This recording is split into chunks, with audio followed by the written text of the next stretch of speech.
Entre la pauvreté et cette non-stabilité, forcément, naît la débrouille, l'adaptation. Et ça m'a beaucoup aidé. Et heureusement, c'est pour ça qu'aujourd'hui, quand je fais le bilan de ma vie et quand je repense à tout ça, ben heureusement que je suis passé par tout ça, sinon j'en serais pas là aujourd'hui. Ceux qui se moquaient de moi, tu vois, quand ici ça se ferme et que c'est mon corps qui commence à s'exprimer, c'est en mode oh, ah ouais, tu vois. Et juste ce changement d'expression à mon égard, c'est là que je vais aller. Ouais. C'est ça que je veux faire. Je veux que les gens me regardent comme ça. Tu vois. Donc je suis allé à 3000%. On parle souvent de Shakira, Rihanna, tata. Mais j'ai fait des trucs qui sont 1000 fois plus enrichissants que ça. Tu vois, j'ai fait des trucs pour la PJJ. Ça, c'est le genre de trucs, oui, bien évidemment, je prends le temps. Je veux le faire. C'est super important. Bonjour à toutes et à tous. Avant de commencer, un grand merci à vous qui nous suivez chaque semaine. J'en profite pour faire un petit rappel. N'oubliez pas de vous abonner pour ne pas rater les prochains épisodes. Et n'hésitez pas à laisser un petit commentaire. C'est toujours un plaisir de vous lire. Merci et bonne écoute. Bonjour à toutes et à tous. Je suis Alexandre Mars et vous écoutez Pause, le podcast où on prend le temps. Le temps de comprendre comment rendre l'impossible possible en explorant les parcours exceptionnels de mes invités. Qu'ils soient artistes, chefs d'entreprise, entrepreneurs sportifs ou encore activistes. Résilience, succès, inspiration, ils se dévoilent le temps d'une pause. Soyez les bienvenus. Mon invité d'aujourd'hui a connu une enfance difficile, la rue, et maîtrisé l'art de la débrouille. Aujourd'hui, ses chorégraphies font vibrer les Jeux Olympiques, les Grammy Awards et fascinent autant le grand public que les plus grandes stars internationales. Originaire d'une petite ville de Moselle et issu d'un milieu modeste, il a défié toutes les statistiques pour imposer sa vision, son style, sa signature. À force de passion et de persévérance, il est devenu l'un des chorégraphes les plus incontournables de sa génération. Des battles entre amis aux scènes les plus prestigieuses du monde, chaque mouvement raconte son histoire. Celle d'un autodidacte devenu phénomène mondial, sans plan de carrière, mais avec une seule obsession, transformer sa liberté en art. Bonjour Sadek Berraba. Bonjour Alexandre. Tu vas comment? Très très bien, très à l'aise. Comme tu es en train de dire, à l'aise dans ce studio-là, on est à la maison. Donc c'est cool. Ouais, mais pour passer un peu de temps avec toi, je ne sens pas beaucoup de stress chez toi. Je sens qu'il y a une... Non, je suis assez cool sens aller, aujourd'hui. Aujourd'hui, enfin, peut-être avec l'âge, avec ce qui se passe. Avec, t'es encore tout jeune quand même. Pas tout jeune, j'ai 36 ans. C'est tout jeune ça. Oui, je sais, mais non, ça va. Mais c'est vrai qu'avec la maturité, on va dire, avec tout ce qui se passe dans ma vie, etc., je peux pas être... comment dire? J'ai déjà énormément de stress dans ce que je fais, dans les plans, ce que je dois créer, etc., que en dehors de ça, non, ça va. J'ai l'impression que tu laisses aussi le stress à d'autres. Oui, bien évidemment. En fait, c'est chacun son travail. Aujourd'hui, j'ai une équipe qui est juste incroyable. Je m'occupe de l'artistique. Là, tu leur dis, les gars, le stress, vous le prenez je veux pas savoir. C'est ce que je te disais à l'instant, c'est que il y a des choses, je veux même pas savoir. Tu me dis demain, qu'est-ce que tu vas faire, où tu dois aller, pourquoi, comment. Tu me le dis demain, aujourd'hui, je veux pas savoir, je suis bien. L'introduction que j'ai faite, qui est une introduction que je pense être très réelle, quand tu l'entends à 36 ans, ouais. Venant de ce petit village de l'Est de la France, Forbach, et là je te dis ça, et tu dis, c'est bien moi dont on parle. En fait, c'est... Ouais. Quand tu dis ce genre de choses, ça me remémore plein de choses. Parce qu'en vrai, en dehors de ça, ou quand les gens m'en parlent, ou quand on me pose des questions sur mon passé, etc., j'y pense jamais. C'est pas parce que je veux oublier ou quoi, c'est juste, il y a eu des périodes très difficiles, du coup, je les stocke quelque part. Mais quand on remue un peu tout ça, c'est vrai que il y a ce truc de, ah ouais, je viens de là quand même. Mais t'arrives à être très fier de ce que tu fais, tu arrives à t'arrêter 2 minutes en disant juste... Waouh, c'est moi. Bien sûr, en fait, je suis très très fier. C'est, comme tu disais, improbable que j'en sois là aujourd'hui. C'est les statistiques. Ah non, mais c'est vraiment, c'est improbable. On met 100 fois la pièce dans la machine, je pense que 100 fois, elle me rend pas la monnaie. Hein. C'est ouf, vraiment c'est ouf. Donc, Dieu merci, vraiment c'est incroyable. Mais tu gardes la distance. Quand je parle avec toi, quand on discute ensemble, tu gardes quand même cette distance avec le succès. Tu penses qu'un jour quelqu'un peut siffler la fin de la partie en disant juste hey, oui. En fait, j'ai toujours grandi aussi avec tout ce qui monte redescend un jour. Donc j'ai toujours, tu vois, parallèlement, par exemple, quand j'ai quitté la maçonnerie, désolé, on saute un peu les étapes, mais quand j'ai quitté la maçonnerie... Attends 2 secondes. Donc Sadek a aussi été maçon, ça a été une petite période de sa vie, mais entre être sous les ponts et être le chorégraphe que tu es devenu, à un moment, tu as dû... mais en fait, c'est là où je voulais en venir, c'est les choix, tu vois.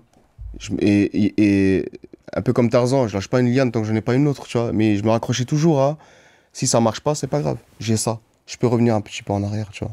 Ouais, mais aujourd'hui, parce que ça m'amuse, parce que je t'ai entendu dire ça un jour en disant, vous savez quoi, les gars, si ça s'arrête, je reviendrai maçon. Moi, j'ai du mal à croire ça. Je me dis, si ça s'arrête, tu seras déprimé, non. Absolument, non? Non, honnêtement, pas du tout. Parce qu'il y a plein de choses encore à découvrir, il y a plein de choses à faire. Peut-être que moi-même, tu vois... T'arrêteras. J'ai envie d'arrêter, tu vois. Peut-être parce que déjà, dans mon évolution, tu vois, je viens du monde des battles, etc. Ouais. Mon goal, c'était d'être le meilleur danseur de la planète. Tu vois, aujourd'hui, bon, c'est plus trop le cas. Et même le monde du battle, etc., où quelques années en arrière, je donnais toute ma vie à ça. Ouais. Je m'entraînais, c'était mon sport. Ouais. Je me levais le matin, c'était battle. Aujourd'hui, tu vois, ça m'intéresse plus. Donc peut-être qu'aujourd'hui la scène, etc., ça m'intéresse à fond. Je suis là, présentement, c'est mon goal, tu vois. Peut-être demain, c'est autre chose. Donc je sais pas. Peut-être c'est moi-même qui va arrêter demain. Non, mais c'est possible. Et quand tu as raison de voir cette évolution, qui est une évolution logique avec ton âge, si tu avais autre chose, demain tu dirais, tiens, un truc, j'aimerais bien gratter quand même. Il y a un autre truc derrière, tu dis juste, ça m'intéresse par rapport à l'artiste que tu es. Je pense que ça resterait, comme tu viens de dire, dans l'artistique. Peindre? Moi, je suis... Ah oui, par contre, tu dessines tellement bien. Merci beaucoup, mais ça, c'est un truc, je suis assez frustré quand même, et je pense que, là-dedans, je pense que ce serait ça. Moi, je viens dans tes galeries. Alors, parce qu'aujourd'hui, c'est très chronophage, ce que je fais. T'as plus du tout le temps? J'ai plus du tout le temps, et surtout, quand j'ai le temps, je fais rien. Je suis posé, je suis avec ma famille, je suis avec mes filles, ma femme, etc. Je fais rien. Et je ne veux rien faire, tu vois. Parce que j'ai besoin de me ressourcer, j'ai besoin de libérer tout le stress que j'ai accumulé, etc. Et du coup, j'ai pas le temps pour faire autre chose. Donc demain, si j'ai du temps pour la peinture, le dessin, je pense que ce serait plus ça. Moi, reste chorégraphe, on adore ce que tu fais. Mais moi, je suis assez impressionné par tes dessins. On revient un peu, on a parlé de Forbach, donc est de la France, tu grandis là-bas, papa qui lui est émigré, donc algérien au départ, qui arrive à 9 ans, assez jeune, et puis ta maman qui est de souche, comme on dit, parce que comme ça, c'est pour faire la balance, Lorraine de souche. Il se marie, donc si toi, tu fermes les yeux, tu as 2 frères, tu es le grand de la fratrie. Si tu fermes les yeux, en regardant ces moments-là, est-ce que tu arrives à avoir beaucoup de bons moments? Non. Les rares moments, les rares souvenirs que j'ai de mes parents ensemble, c'est que des disputes. C'est ça. Ouais. Que ce soit, j'ai des souvenirs vraiment... que ce soit dans la voiture, on a de la famille en Haute-Savoie, je me souviens des disputes de fous. Je me souviens même du moment où ma mère elle est venue me voir en me disant « Papa, il va partir ». Je me souviens de tout ça. Et je me souviens de aucun... T'étais content quand on entendait ça? Non, bah non. Là, non, mais parce que moi, je le vois, mes parents divorcés très jeunes. Moi, honnêtement, je préfère qu'ils aient divorcé que de les voir. Après, j'avais 6-7 ans, tu vois. Tu vis les choses différemment. Mais je me souviens de l'appartement où on habitait, de où est-ce qu'elle me l'a dit, dans la chambre. Je me souviens vraiment du moment exact. Et non, je l'avais très très mal vécu. Parce qu'en fait, j'étais très jeune et j'ai compris tout de suite. C'est pas genre, quand elle me dit papa il part, c'était pas genre il part voir la famille ou quoi. Je savais que c'était fini, c'était ça y est. C'est un autre... Mais même alors qu'ils s'engueulaient tout le temps, pour toi c'était... ça aurait été mieux que ça continue comme ça. C'était normal qu'ils s'engueulent en fait. C'était voilà.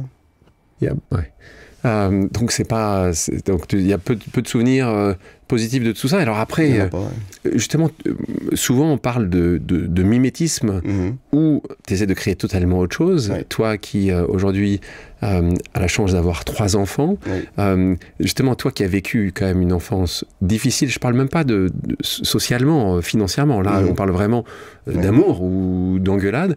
Comment t'as pu justement réinventer ton logiciel? Parce que tu as un logiciel qui était un peu abîmé sur ces sujets-là. Bien sûr. Tu veux dire par rapport Tu passes du temps, c'est-à-dire que pour toi, c'est du temps, c'est avoir trouvé aussi la femme. Peut-être que c'est aussi un mauvais, en fait, un mauvais plug entre ton papa et ta maman. Quoi qu'il arrive, en grandissant, oui, je me suis toujours dit, le jour où j'ai des enfants, jamais de la vie je leur ferai ce qu'on m'a fait à moi. Tu vois, que ce soit l'amour qu'on n'a pas pu me donner à ce moment-là. Et c'est pour ça que je voulais avoir un enfant jeune. Ma première fille, je l'ai eu à 22 ans. Ouais, c'est très jeune. Et je sortais de toutes ces galères-là en même temps qu'on va parler, bien évidemment, pour justement donner tout ce que je n'ai pas eu. Mais d'avoir un enfant aussi tôt que ça, quand toi, tu n'as pas encore réglé tes propres traumas, parce qu'on en a, alors là, pour tout le monde qui nous entend, ils le savent, hein, ici, on a surtout... Vouloir dire qu'on n'a pas de trauma ne sert à rien. Je pense qu'on est tous avec des traumas qui viennent souvent de notre enfance. Ouais. Toi, à 22 ans, tu étais quand même encore avec pas mal de traumas, et en tout cas pas du tout travaillé. Tu avais quand même envie de te dire, tiens, Bien sûr. En fait, après, je l'ai eu au moment où... Ça allait... Justement, ça a commencé à aller bien. C'était ces années maçons. Ouais, exactement. Et c'était ces années CDI, etc. Ouais. On est à Montpellier, on est dans le sud. Où ma vie commençait à basculer. Je dis souvent, j'ai pas tourné la page, j'ai changé de livre carrément, tu vois. Et c'était à ce moment-là où ça commençait à très bien aller dans ma vie, où c'était le moment pour moi. Et merci, je m'arrête 2 secondes, merci de dire que ça allait très bien dans ta vie, parce qu'on n'est pas en train de parler du moment où tu es en train de travailler avec Shakira ou avec... non, là on est en train de parler, tu avais trouvé une stabilité dans ton existence, tu avais un CDI, tu avais un job que tu appréciais, un peu de soleil parce que tu étais parti du côté de Montpellier, donc merci de dire que... Je faisais mon permis, en fait j'avais une vie normale, citoyenne, tu vois, j'étais intégré dans la société, parce qu'avant, tu sais, j'étais personne. J'étais le rebut, j'étais celui qui... on s'en foutait, tu vois. Et même socialement, j'étais personne. Donc le fait d'avoir juste ça, tu dis juste CDI, tu dis juste SMIG. Ouais, déjà, c'est une dinguerie. T'es quelqu'un, quoi. Ça y est, j'ai réussi ma vie. C'était ça, tu vois. Surtout d'où je venais, ah ouais, c'était incroyable. Et donc les perles de ta vie, tes filles, donc ça, c'est... Tu réserves du moment, parce que toi, tu voyages beaucoup. Hein, donc quand t'es... avec tes enfants, c'est là, tu es avec elle. Et même aujourd'hui, et ton épouse, évidemment. Les choses, elles sont allées très vite. J'ai passé quand même 1 année, voire 2, plus en l'air que sur Terre, tu vois. Vraiment à voyager à droite, à gauche. J'ai des anecdotes de fou, tu vois. J'ai vraiment fait le tour de la planète avec ce concept-là. Et vas-y, arrête-toi 2 secondes. Une anecdote. De quoi? Une anecdote. Une anecdote, par exemple, juste ce qui est, c'est pour ça, le signe du bon Dieu, c'est juste incroyable. On parle avec ma manager un moment de, t'as fait ça, c'est quoi ton rêve là, un lieu que t'aimerais vraiment visiter, etc. Et moi, c'était Salar de Uyuni, tu vois, c'est un désert de sel en Bolivie, tu vois, un truc improbable, tu vois. Et qu'en février, il y a un film d'eau, tu vois, vraiment très fin, qui fait un miroir complet sur... je te jure, 1 semaine après, un mail, et on s'est posté pour une banque là-bas.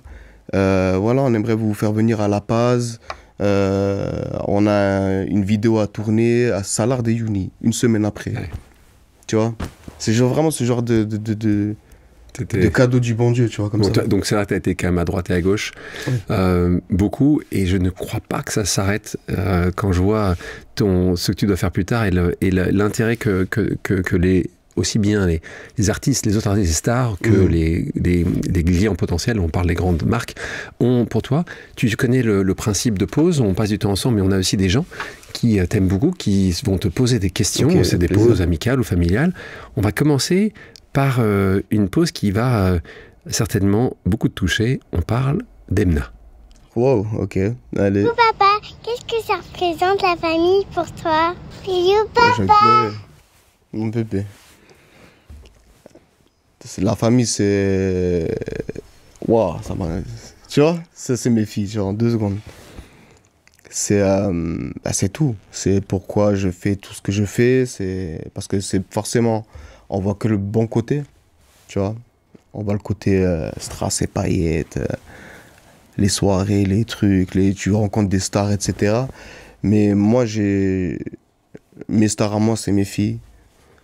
Je veux rentrer le plus vite possible. À chaque fois, même, je dis à Claire, ma manager, dès que je finis, prends-moi même le premier avion, 6h du matin, je vais être dans l'avion, je veux rentrer à la maison, voir mes filles. Parce que tout ce que je fais, c'est vraiment pour leur construire, encore une fois, tout ce que moi, je n'ai pas vu. Ah, tu m'as tué en 2 secondes. C'est que le début. Non, mais on a beaucoup de chance. Non, je rigole. On a donc okay. Emna, c'est magnifique d'ailleurs, ce prénom. Oui, c'est ma femme qui a toujours dit, dès qu'elle a une fille, elle veut qu'elle s'appelle Emna. Emna, ça vient de Amina. Amine, c'est comme Amen, c'est croyante. Ça met de la croyance, etc. C'est le prénom de la mère du prophète en islam. Donc, merci Emna d'avoir posé cette question à ton papa. On va continuer. Et tu me disais, toi, quand tu avais écouté certains podcasts, tu avais écouté celui, par exemple, de Franck Gastambide, qui était là il y a quelques temps de ça, qui a une histoire assez incroyable. Pour ceux qui n'ont pas écouté l'histoire de Franck Gastambide, je vous conseille. Et tu voyais certaines similitudes. Et c'est vrai que je te retrouve là, dans ce petit village, où, un peu comme Franck, t'es un peu de côté, en fait.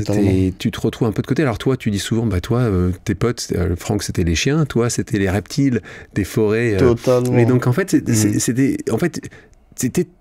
Et c'est un artiste comme toi, vous avez créé votre propre univers, parce que les gens, soit ils vous considéraient, ce qui était le cas, comme en dehors du système, soit c'est le cas de Franck parce il avait beaucoup de 10, oui. Donc il était considéré, les gens disaient qu'il était bête, certainement pas, on le voit aujourd'hui parce qu'il est bête, mais parce qu'il avait plus de difficultés à apprendre et à redonner ce qu'il devait apprendre. Toi, tu avais à ce moment-là un autre sujet qui n'était pas de la dyslexie cette fois-ci, mais qui était de bégaiement. Bien sûr. Donc alors là, vous étiez un petit peu montré du doigt. Et donc, raconte-nous, le bégaiement, ça arrive à quel âge? Ça arrive, je pense que... Parce que quand je t'entends, j'ai du mal à... Ah, Dieu merci, vraiment. Il y a eu du long chemin depuis cette période-là. Mais c'est vraiment début pré-ado même. Bon, il s'est passé encore des choses dans ma vie. Le divorce de mes parents, ma mère qui se remet avec quelqu'un, etc. Mon père aussi, tu vois. Ça se passe... Pas terrible, hein? Non, c'est catastrophique. Et c'est vraiment à cette période-là où je suis devenu vraiment introverti. J'étais dans mon monde. Et vraiment, ce truc de bégaiement-là, c'est arrivé comme ça. Parce que je parlais de moins en moins, et les peu de fois où je parlais, même là, tu vois, là, tu m'as donné plein d'émotions, je sens que c'est là, tu vois. Et j'ai appris à faire avec, et j'ai appris à m'en passer, j'ai appris à combattre ça. Donc à chaque fois, déjà, il y a la danse, ça m'a beaucoup aidé. Hein. Parce que la danse, surtout la danse hip-hop, il y a ce côté où tu dois rentrer dans un cercle. Il y a tout le monde qui te regarde, tu vois. Donc au fur et à mesure, tu dois avoir quand même confiance en toi, etc. Donc j'ai développé, désolé, c'est très vulgaire, mais j'ai développé un balécouillisme, tu vois. C'est-à-dire, je fais ça, ouais. Je m'en bats les couilles. Ouais. Allez, c'est pas grave. Je bégaye, vas-y, rigole, c'est bon. Parce que mes potes, les potes, collège, ouais. Etc. Ils sont durs en plus. Ils sont durs. DJ Sadek, genre. Ça se foutait de ma gueule, mais en balle, tu vois. Parfois, tu rentrais dedans Non. En fait, la violence, et encore une fois, par rapport à mon enfance, j'ai toujours évité la violence. Pourtant, tu l'as subi. Oui. Mais j'ai toujours évité, et justement, parce que je sais ce que ça fait. Je sais où ça mène, etc. Donc j'ai toujours évité. Et les rares fois où j'ai dû faire la bagarre, bien sûr, on vient de quartier, donc forcément, c'était vraiment un extrême de fou. Ouais. Et ça m'a appris aussi la patience. Tu vois, je suis très patient, mais vraiment, tu peux y aller. Hein. Par contre, quand t'énerves, il y a un moment où ça t'énerve, là, Par contre, t'arrives là, c'est fini. Là, il n'y a plus personne. Et là, il n'y a plus personne, il n'y a plus rien, tu arrives à des limites. C'est l'animal, quoi. Exactement. Et du coup, la danse, le bégaiement, du coup, j'ai développé un truc. À chaque fois, c'était sur... Tu vois, là, ça vient. Surtout sur les S, les M. Et en fait, c'est pas un bégaiement de bub. C'est je bloquais sur des mots. Sur des syllabes, quoi. Tu vois, les T, tout ça, là, je bloquais. Ça me rendait fou. Et du coup, je faisais 1, 2, 3. Et ce 1, 2, 3, là, il m'a aidé de fou. Donc, à chaque fois, 1, 2, 3. Sadek. Tu vois. Et du coup, ça m'a aidé. Ma mère, elle me disait, peut-être chante ou je sais pas, parce que des fois, j'étais en larmes. Hein. Je me rappelle, parce qu'on a une période, j'habitais en caravane. Tu vois. On habitait dans un camping tellement que j'étais... Avec ta maman, t'étais en caravane? Ouais. Là, au fond du trou, là. Ouais. J'étais dans un camping près de Sarreguemines, pour ceux qui connaissent, dans le 57. Et c'est vraiment cette période-là où je pleurais parce que j'en pouvais plus, j'étais gainé de fou. Je voulais exploser, tu vois. Et c'est à partir de là où... T'as quel âge, là? Là, c'est 8, 9 ans. Ouais, 9 ans. Juste le divorce, là. C'est juste après le divorce des... Ouais, bah, c'était à 2 ans après. Ouais. Parce que déjà, le quartier où on habitait, qui a été détruit parce que c'était ghetto, j'habitais à Marino, ça s'appelait Marino. C'était 6 blocs. Et comme je te dis, c'était vraiment ghetto, tu vois. Qui a été détruit, tellement délabré. On a une petite période aussi, du coup, avec le beau-père de l'époque, down de fou. Du coup, on habite en caravane. Ça se passe très mal. Et à cette période-là aussi, mon père, lui, il s'est remarié. Il y avait quand même où il venait nous chercher les week-ends, etc., tu vois. Mais chez mon père, pareil, avec la belle-mère, ça se passe très, très mal. Et en fait, j'ai zéro stabilité nulle part. Tu vois, je suis personne, je suis rien. À l'école, c'est une catastrophe. Comment ça se passe avec tes 2 frères à ce moment-là? Pareil, en fait... Est-ce que vous avez un nucléus qui fait que ça se passe tellement mal autour que vous êtes... Totalement. Vous êtes devenus à nouveau ça. Les uns se défendent. Et pour le coup, on est pareil, tu vois. Ouais. Sur le côté associable, tu vois. Aujourd'hui, ça va mieux, hein, Dieu merci. Mais vraiment associable. Et le côté, on préfère être dans la forêt, à construire des cabanes, à choper des lézards, des serpents, des couleuvres, tu vois, des tritons. On avait des tritons aussi. Plutôt que d'être en ville avec des gens, tu vois. Comment tu peux expliquer que des adultes tabassent des enfants ou des... Comment t'arrives à expliquer ça? Je pense que c'est un truc qui se répète. Et tu disais tout à l'heure par rapport à mon histoire, le fait de donner quelque chose d'autre à mes enfants, tu vois. Ben, il y en a, ils vont donner la même chose que eux ont eu. Très souvent, c'est la répétition. Tu vois, exactement. Très, très souvent. Donc c'est soit tu es la personne qui va casser cette chaîne, soit tu es la personne qui va perpétuer cette chaîne. Mais comment toi, tu as réussi à prendre une direction différente? Parce que souvent, les enfants abîmés, battus, font la même chose. Font la même chose, exactement. En fait, donc la question, c'est pour des gens qui nous écoutent, encore une fois, qui vivent ça, qui connaissent des gens, comment on arrive à sortir de cette chaîne? Franchement, je sais pas, j'ai toujours développé un sentiment d'injustice, de combattre justement l'injustice, de combattre tout ça. Et je pense que c'est ce qui m'a amené aussi à vouloir aider les gens, aller plutôt à l'opposé de ce que moi j'ai eu. Et donc là, ce que tu cherches justement, c'est que tu vas, tu l'as dit, dans la nature chercher autre chose. Et donc là, on te retrouve justement, ce que tu disais, très justement, aller voir, passer du temps à la nature pour être assez éloigné de ce que l'être humain certainement apporte de pire, hein, parce que la capacité d'utiliser sa force physique pour se faire écouter ou entendre, c'est quand même, je pense qu'on est quand même au plus bas de l'humanité en faisant ça. Et donc tu parles, on parlait de Franck Gastambide. Franck Gastambide, lui, c'était justement, ça a été d'abord les chiens, et puis devenir une vraie passion, et puis devenir maître chien, c'est comme ça qui a été. Toi, tu rentres dans cet univers de la danse, tu dis il y a un carton au sol, et puis tu commences, et puis surtout ce qui se passe, c'est que tu deviens très bon. Moi, j'ai vu des vidéos de toi à 17-18, t'assures, quoi. Ah, la danse, comme je disais tout à l'heure, ça m'a apporté énormément de choses. De un, socialement. C'est-à-dire quand je commence à m'intéresser à la danse et à côtoyer des gens du quartier ça vanne, ceux qui se moquaient de moi, tu vois. Mais quand ici ça se ferme et que c'est mon corps qui commence à s'exprimer, c'est en mode oh, ah ouais, tu vois. Et juste ce changement d'expression à mon égard, confiance. Ouais. Ah, Bonhomme, c'est quoi. là que je vais aller. Ouais. C'est ça que je veux faire. Je veux que les gens me regardent comme ça. Tu vois. Donc je suis allé à 3000%. Donc là, c'est une période où, à gauche, donc, dans ta vie haute familiale, ça commence à avoir quelque chose. Donc là, c'est quoi, 15-16 ans? Ça commence à quel moment tu commences vraiment à... Dans la danse? Ouais. Ouais, un peu plus tôt, même 13-14 ans. Où tu commences donc tu commences à avoir cette dimension-là. Et à l'école, c'est une catastrophe. C'est une catastrophe.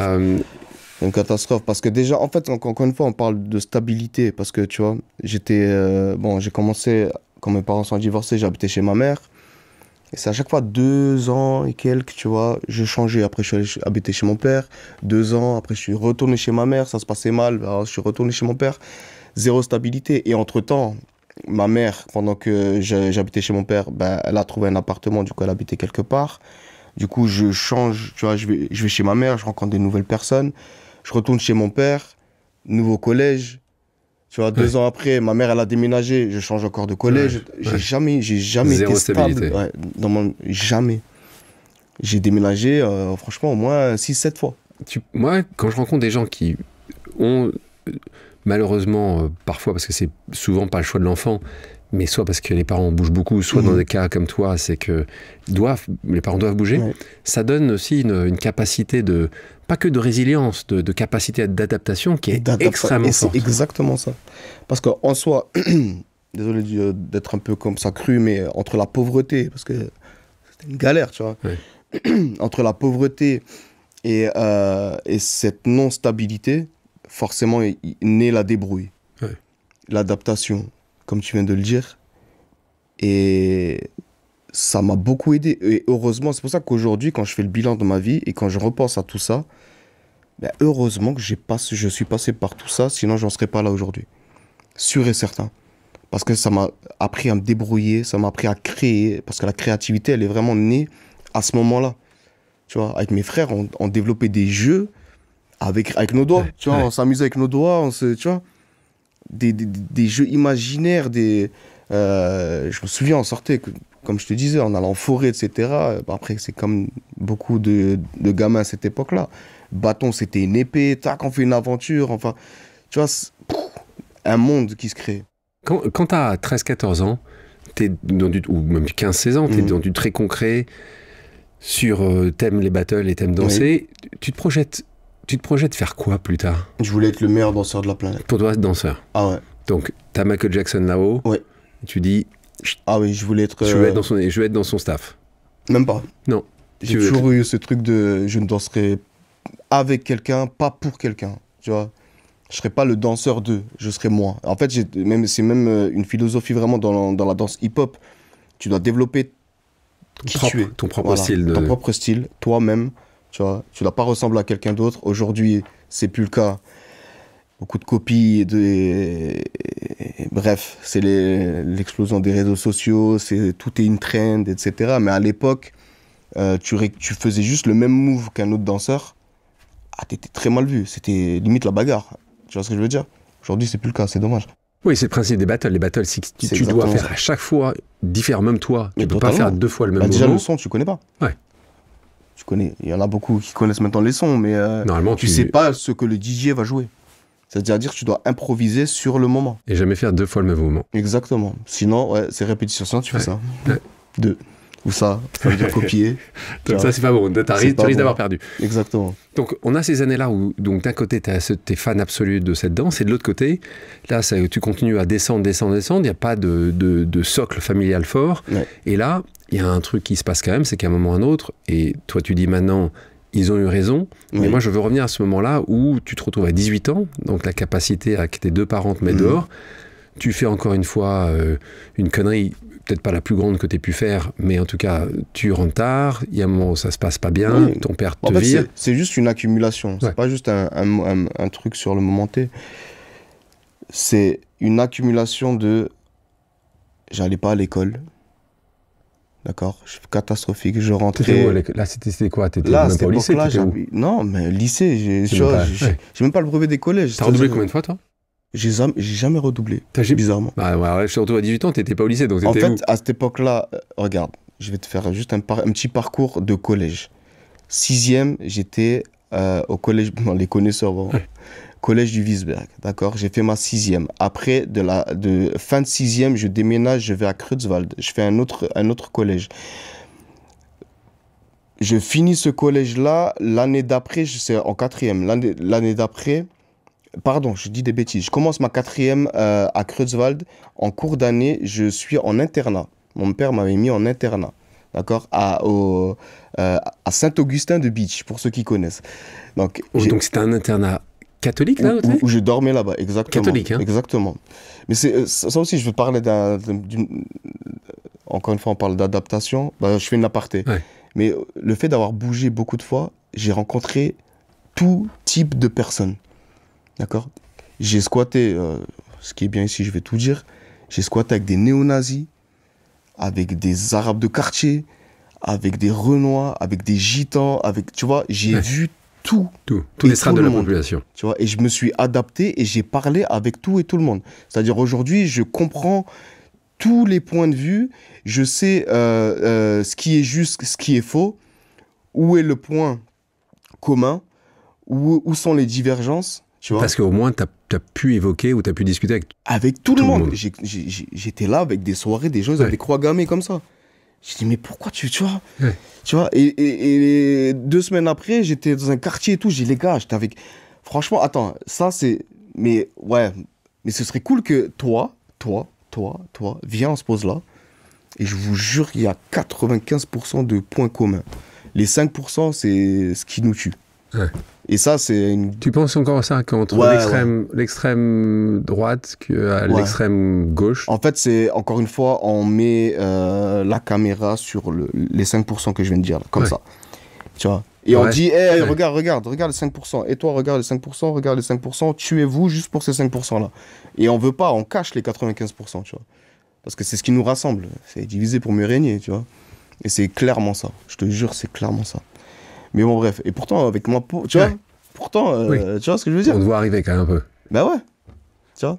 Et au final, tu sais, j'ai entendu des phrases de « Ah, mais t'es cool, en fait. » Tu vois, un peu comme Kamini, tu vois. Ouais, c'est clair. Qu'est-ce qu'il dit encore?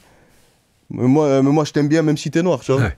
En fait, c'était clairement ça. Je dis « Mais tu vois, mais des mois, il y en a plein. Ouais. » T'arrêtes pas à ce que tu penses de cette personne-là. En fait, ce que tu dis souvent, c'est que l'inconnu fait peur. Et justement, toi, en fait, t'étais plus inconnu. J'étais plus inconnu.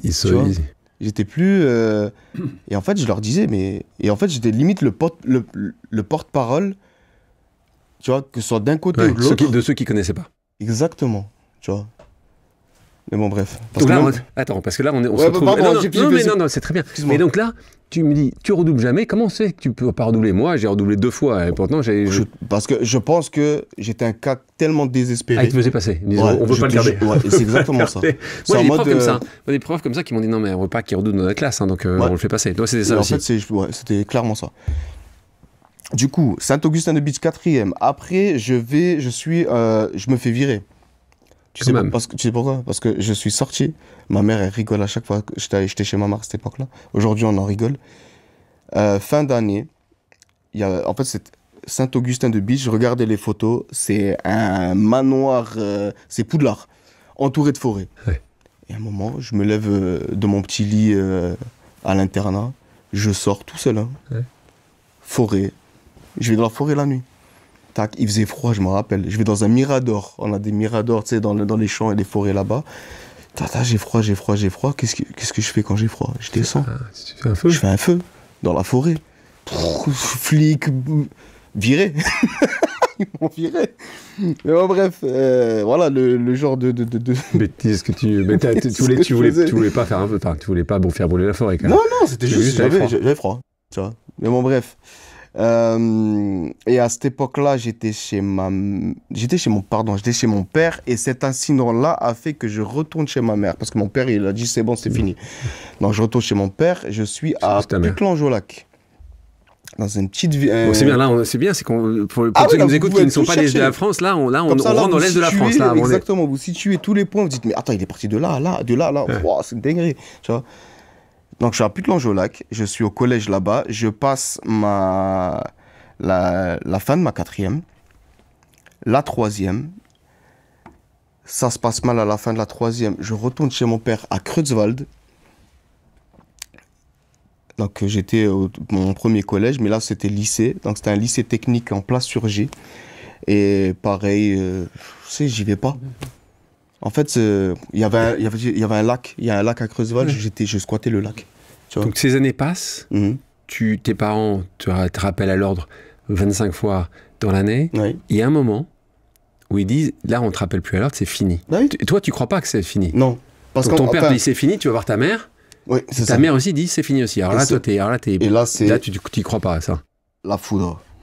Là, une grosse gifle de la vie, tu vois. Parce que à cette époque-là, il y avait toujours ce truc de bon, j'ai un toit. Je peux rentrer, tu vois.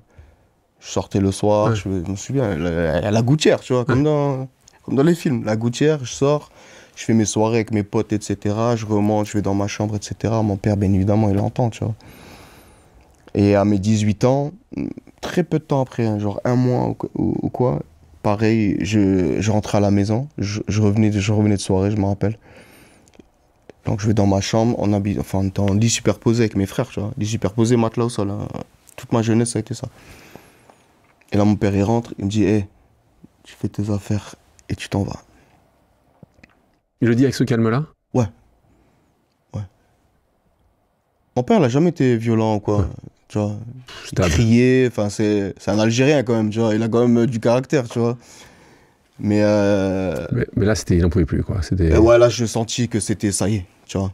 Tu prends tes affaires, tu te casses. Et moi, ok. Tu vois, maman. Ouais, je fais mon malin, tu vois. Ok, ouais, t'inquiète, c'est bon. Sac poubelle, je mets tout dedans. Et je vois encore mon petit frère, celui qui fait mes musiques aujourd'hui. Là. Non, ça pars pas, s'il te plaît, pars pas. Je dis non, t'inquiète, ça va bien se passer, t'inquiète, tac. 2-3 heures du matin, je sors, je fais du stop. Vous allez voir aussi de Creuseville jusqu'à Putelange, j'ai à 50 km à peu près. Hein. Galère, j'arrive chez ma mère et on est le matin, le soleil levé, etc. Elle a été prévenue par ton papa? Même pas. Non. Oh, il se parlait pas. Hein. Non. Non. Je rentre chez ma mère. Et elle me regarde, elle regarde le sac. Elle dit non. Ah non, je te prends pas. Je dis mais... Et là, c'est... Là, ça s'écroule. Là, c'est la foudre. Ouais, là, c'est chaud. Là, tu vois, rien que ce sentiment-là, il est vraiment horrible. Et bref, j'essaye de... On se prend la tête, franchement, là. Parce que ma mère aussi, pareil, Lorraine, mais tu sais, elle est petite, elle fait 1,48. Petite châtain clair aux yeux verts. Elle a l'énergie. C'est du gros caractère. C'est du très gros caractère. Et là, c'est... Ouais. Là, on se prend la tête, etc. Elle fout à la porte, elle ferme la porte, je tape contre la porte, je me rappelle vraiment un bordel, tu vois.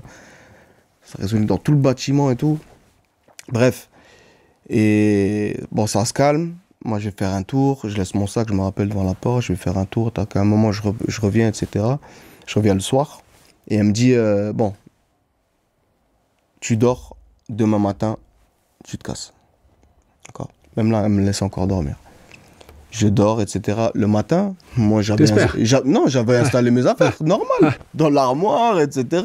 Tu croyais pas? Moi, je croyais pas. Je croyais pas du tout. Je dis, tu te casses. Tu te casses, tu vois. On se prend la tête, etc. Ça crie et tout. Et là, elle appelle les flics. Elle appelle mon père. Donc là, elle appelle ton père aussi. Là, elle appelle mon père. Donc parce qu'elle savait plus, elle savait pas quoi faire, tu vois. Elle savait pas. Et donc là, tout le monde débarque. Tout le monde débarque. Et là, bon, ça parle un peu de la situation, etc. Et là, je me rappelle, il y a 2 flics, je me rappelle. Les gendarmes, hein. C'est les gendarmes. C'était les gendarmes à Putelange. Oui, c'était les gendarmes, exactement. Oui, exactement. Et j'avais même après un ami, Aziz, qui était dans la gendarmerie. Bref. Il me rappelle mais vraiment le Ouais. cliché, un gros et un tout fin, tu vois, ils étaient là. Et du coup, il me regarde, il dit, Monsieur Beraba, vous avez 18 ans, madame, vous le prenez? Ah non, non, moi c'est fini, non, c'est fini. Monsieur, ah non, non, c'est impossible que je le reprenne. Monsieur, vous avez 18 ans, je vous invite à prendre la porte, s'il vous plaît. Et là, tu sais, les films, le violent, truc, tout. Waouh! Là, tu te Je décomposes vais où? complet, là. En fait, je vais où? Ouais. Je fais quoi? Je Ouais. vais où? Tu comprends à ce moment-là que t'as trop déconné? Ou c'est Non, des années façon, après? oh là là, c'est... Ah, là, t'es Ouais. vénère, quoi. Bah, je suis plus... pas vénère non plus, mais je suis plus dans le truc de... Je vais où? Je fais quoi? Donc, c'est quoi la première étape qui se passe après? Bah, directement, je sors. Je me souviens encore une fois avec mon sac poubelle noir. Je me pose... je sors, je me pose dans la rue en bas. Je vois même mon père partir. Genre, je le vois, même là, hein, je le vois descendre la rue. Il me regarde même pas. Pff, tout droit. C'est dur. Et... Il te regarde même pas, quoi. ouais. Et du coup, j'ai un petit moment là. Et je vais chez un pote, tu vois. Donc, il habitait juste le bâtiment un peu plus bas. Je vais chez lui, c'est sa mère qui ouvre. Pareil, sa mère, elle me voit, sac poubelle. Elle me dit, qu'est-ce que tu fais ça avec... Non, non. Tu vois, en mode... Ouais, c'est pas un endroit où bref. tu... Ouais. Donc là, on est le soir. Je descends la cage d'escalier. Je vais sous l'escalier, je pose mon sac, je passe la nuit ici. Et matin, je me lève. Enfin, le matin, je crois que fin de matinée, je me lève. Je sors dans la rue. Et vu que j'étais le bâtiment en bas, ma mère, elle descendait. Elle m'a croisé à ce moment-là. Elle m'a dit monte. Elle m'a monté. On est allé à Forbach. Forbach qui est la ville la plus grande du secteur. D'accord? Et c'est à Forbach qu'elle m'a dit tu descends là. Enfin, c'est la grande ville. Tu te débrouilles ici. T'as mis... Ouais. T'as sorti du véhicule. Ouais, ah oui, oui. Bon, Non, bah, après, là, j'ai senti ouais, que c'était fini, c'est quoi fini. qu'il arrive. Même là, on s'est pas dit un mot. Hein, Ouais. Il y avait quoi? Il y a 30 km, tu vois. Rien. Pas un mot que je regardais vraiment comme dans les films. Donc là, tu te retrouves sous Là, les toits, hein, sans toi, dans la sans rue. rien du tout. Vraiment sans rien du tout. Mon Pas, sac, pas de revenus. pas de revenus, Rien. rien du tout. Et on me dit, on me conseille d'appeler le 115, qui est une aide c'est pour aider les sans-abri, etc. Tu vois. Ouais. Donc j'appelle le 115. Tout de suite. Ouais. T'essayes depuis les premiers jours. Ouais, premier jour. Boum. Premier jour. Je suis à Forbach. Je suis né à Forbach. Ouais. Hein. J'ai ma famille Ouais, et tout à Forbach. tu connais bien la ville. Mais, tu vois, il y avait un côté de moi aussi, débrouille-toi tout seul, là, Ouais. ça y est. Je suis à Forbach, j'appelle le 115, et en fait, c'est le centre, il était à Stirin-Vendel. Je suis en train de faire toute la carte du 57, là. C'est à Stirin-Vendel, qui est collé à Forbach, et il y a Stirin-Vendel, et après, t'as l'Allemagne. Tu vois ce que je veux dire? C'est vraiment collé, hein, tu vois, À la frontière. à la frontière. Du coup, je me rends là-bas, je marche. D'accord, je marche. De toute façon, tous mes anciens potes, entre guillemets, ou ceux qui me connaissent, me voient en train de marcher. Soit faire du stop, soit marcher, tu vois. J'ai vraiment passé ma vie à marcher. Et j'arrive jusque là-bas, voilà, j'ai 18 ans, ils me posent des questions, tu vois, les assistantes sociales, etc. Et du coup, ils me trouvent une chambre. Donc déjà, j'avais un toit. Ils me donnent les règles, tu sais, c'est fermé de 23h à 6h du matin, etc., etc. Ils m'aident à manger, etc. Et en parallèle, ils me disent, il y a un truc qui vient d'ouvrir, ça s'appelle l'école de la deuxième chance, où c'est une école où on t'apprend à faire des CV, des lettres de motivation, etc. Et t'as 200 et quelques euros par mois. Cool. C'est bon, j'ai quelque chose, au moins j'ai un toit sur début, la quoi. tête, c'est un petit début. Mais en parallèle, tu sais, c'est l'époque, j'ai 18 ans, les potes, les boîtes, les sorties Ouais. en Allemagne, c'était incroyable les boîtes, parce que même toute ma danse, elle s'est développée en En Allemagne. Parce que, Ouais. en fait, ils ont des bases américaines. Il y a une base américaine qui s'appelle Kaiserslautern. Ils ont leur boîte, c'est-à-dire tu rentres, c'est comme dans les films. D'accord? Il y a des Belges, il y a des Luxembourgeois, des Allemands, des Français, des Italiens. Qui viennent là. Et c'est battle. C'est battle dedans. C'est-à-dire que tu as des cercles, tu as des salles, différentes salles. Donc là, tu as 18 ans, tu es dans ta petite chambre où tu as un toit avec 200 € et tu continues à aller faire ces battles. Je reste un jeune. Après, parce qu'il y a le côté triste de ce qui vient de se passer, mais il y a le côté. Je suis libre. C'est quoi tu vois ce que je veux dire? Dans ces années-là, ça va durer quand même 3 ans. Oui. C'est quoi le pire côté? Comment tu tapes le bas du bas du bas? Tu peux pas aller plus bas. C'était C'était ça. C'est ça. C'était clairement ça. Mais encore une fois, je l'ai vécu comme cette semaine-là, elle a été extrêmement dure parce que l'inconnu, d'accord? Mais d'un côté, plus d'obligations, plus d'école, je suis libre, vraiment. Il y a un côté de moi qui l'a vécu comme une libération. Comme une libération. T'as eu peur quand même? Il y a des moments où t'as eu peur? Bien sûr, mais il y a des... Tu sais, tu dors avec des gens de la rue, profonde. Ouais.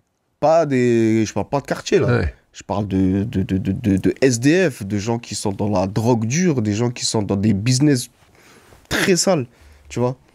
Que j'ai eu la chance d'être pas tombé là-dedans. T'as jamais hésité une seule fois à un moment de dire « j'ai besoin de cash, j'ai besoin de thunes ». Tu sais, une des plus fortes raisons du pourquoi je suis pas tombé là-dedans, c'est parce que je venais de trouver une liberté. J'allais pas me tenir un four. J'allais pas être bloqué quelque part. Ouais. Tu vois. C'était une des raisons. Et bien évidemment, il y a eu la raison éthique aussi. Tu vois. Parce que j'ai jamais fumé. Ouais. Tu vois, j'ai jamais été là-dedans. Justement, en parlant d'éthique, on pourrait dire religion. Oui.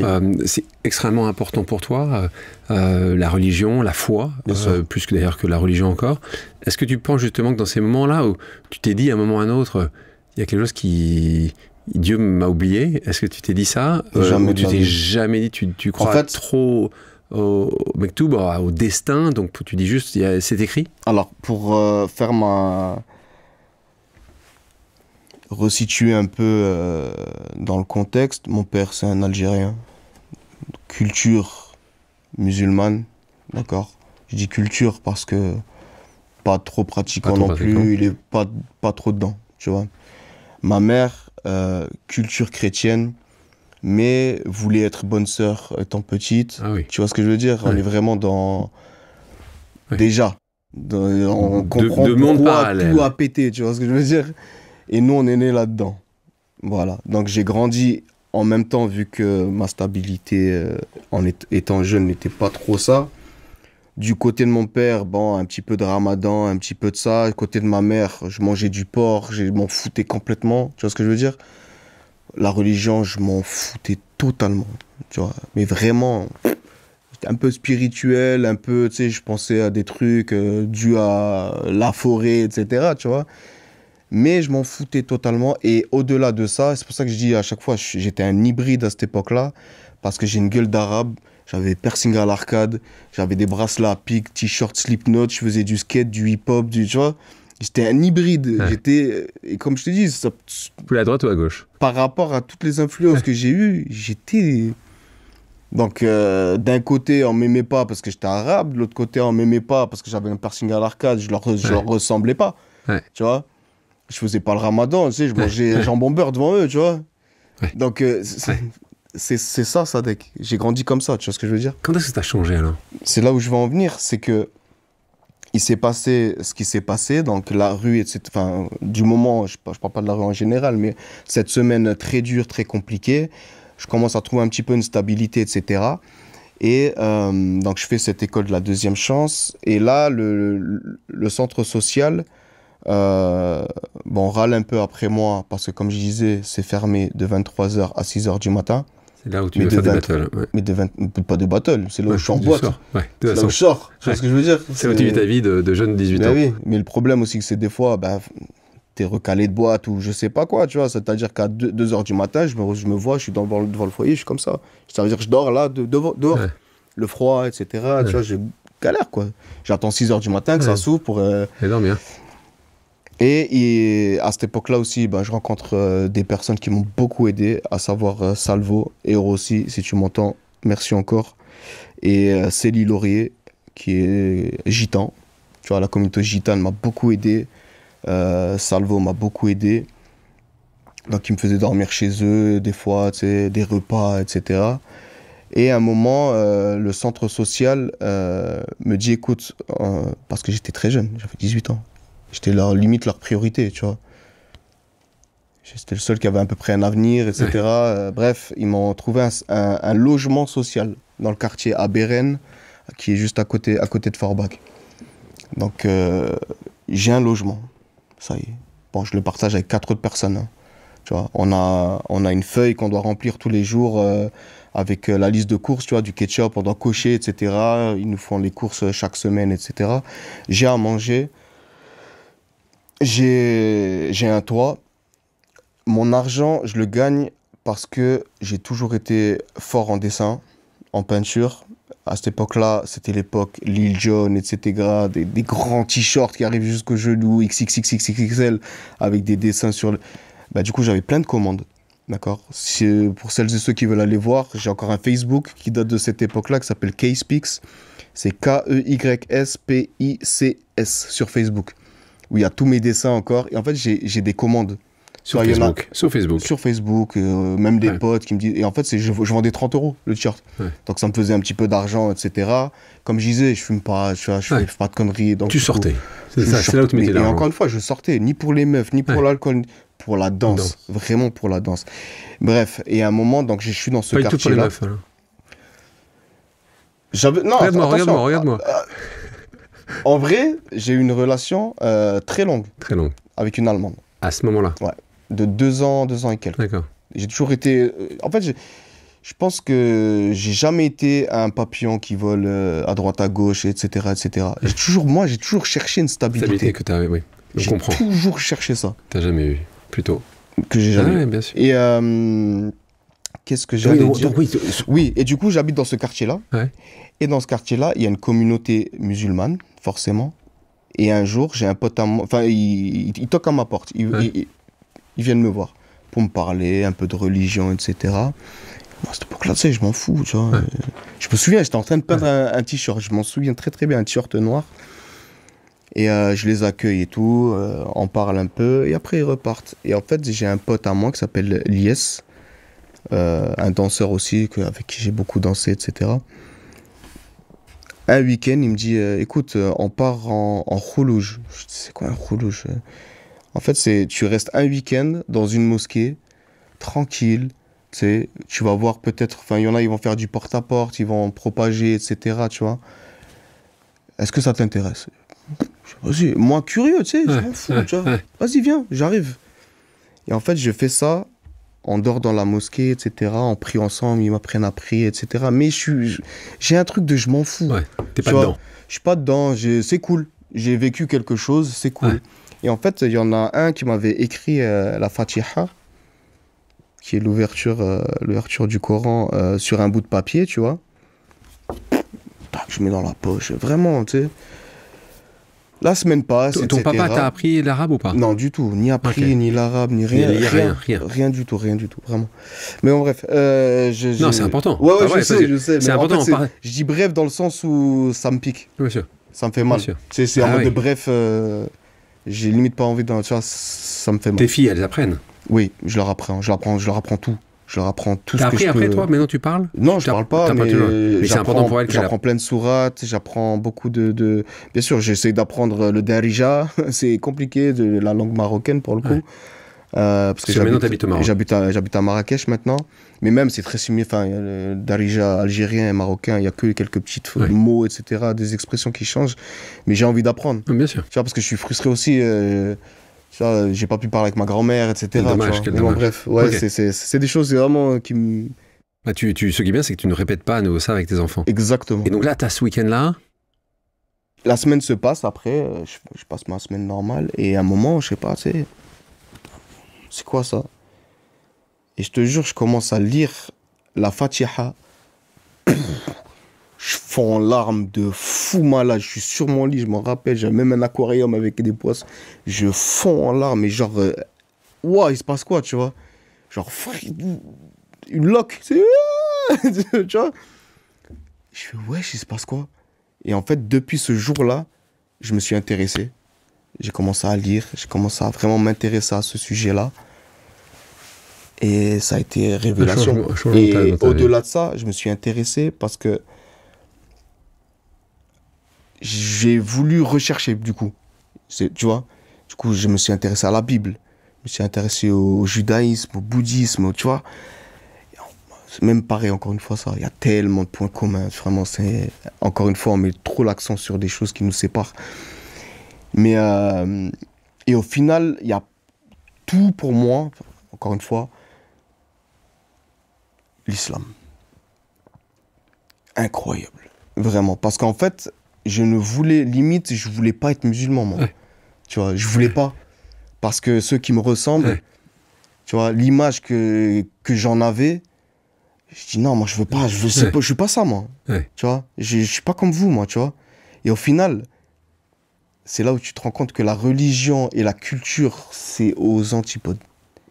Tu vois ce que je veux dire? C'est vraiment rien à voir. Et en plus, c'est pire que ça, c'est que ça, il y a des trucs qui se mélangent. Tu crois que l'un c'est l'autre, alors qu'en fait, non, pas du tout. Tu vois? Et c'est là, ça, faut vraiment se renseigner, faut vraiment étudier, faut prendre le temps de comprendre, discuter. Exactement, pour s'en rendre compte. Et c'est ce que j'ai commencé à faire. Et c'est en apprenant cette religion, etc., que franchement, tout était tellement limpide, tellement sur la création, sur des sujets... T'as des sujets qui sont importants dans toutes les religions, dans la religion musulmane en particulier, qui, toi, peuvent te toucher d'une manière importante. Un, le pardon. Oui. Toi, à ce moment-là, comment tu le gères, le pardon? Le pardon par rapport aux gens qui t'ont fait du mal, le pardon des gens qui n'ont pas dit « je t'aime ». Est-ce que ça t'a permis justement à ne plus juger, à moins juger, qui est le principe de ces religions? Aujourd'hui, oui, c'est grâce à ça qui m'a relié à mes parents. Sinon, je pense que ça aurait été mort. Ouais, ça aurait été mort. Et souvent, quand tu fais ce pas, tu penses justement à Dieu, Bien sûr, juste tous les jours. Ouais. Tous les jours, je fais la prière. Bon, après, bien évidemment, il y a un cheminement. Hein, t'es pas passé de... Exactement. De ça je faisais pas la prière au début. Mais ce que j'ai par là, c'est que tu sens que ça te remplit, ça, aujourd'hui. Bien sûr. Et, alhamdoulilah, heureusement, vraiment, parce que ça m'apporte... Comment tu en parles aujourd'hui? Est-ce que c'est facile aujourd'hui, dans notre société, de dire « je m'appelle Sadek Beraba, je suis croyant, musulman ». Est-ce que c'est quelque chose qui est assez facile? Non, c'est dur en France. C'est une des raisons aussi qui fait que j'ai envie de m'éloigner aussi, tu vois. Ce qui est trop dommage, parce que j'aime la France, j'aime ce pays, j'aime ces paysages. Mais j'ai l'impression que je suis pas à ma place, tu vois. Tu veux dire qu'on te monte du doigt en disant juste, il doit pas être là? Qu'on ouvre n'importe quoi, que ce soit radio, télé, ou peu importe, les réseaux. Islam. Ah, frère, s'il te plaît, je suis pas comme ça, moi. Tu vois, en fait, il dépeint quelque chose que je ne suis pas. Tous les jours. Ouais. C'est-à-dire ceux qui ne prennent pas le temps de regarder, de vérifier, etc. Ouais, c'est compliqué, tu vois. Et ce racisme que tu vois, tu l'as souvent vécu, toi, ou moins que d'autres? Alors, comme je disais tout à l'heure, bien évidemment, je l'ai vécu, mais dû à ma personnalité et au fait que je sois curieux et que je vais parler aux gens, bah, c'est fini, tu vois ce que je veux dire?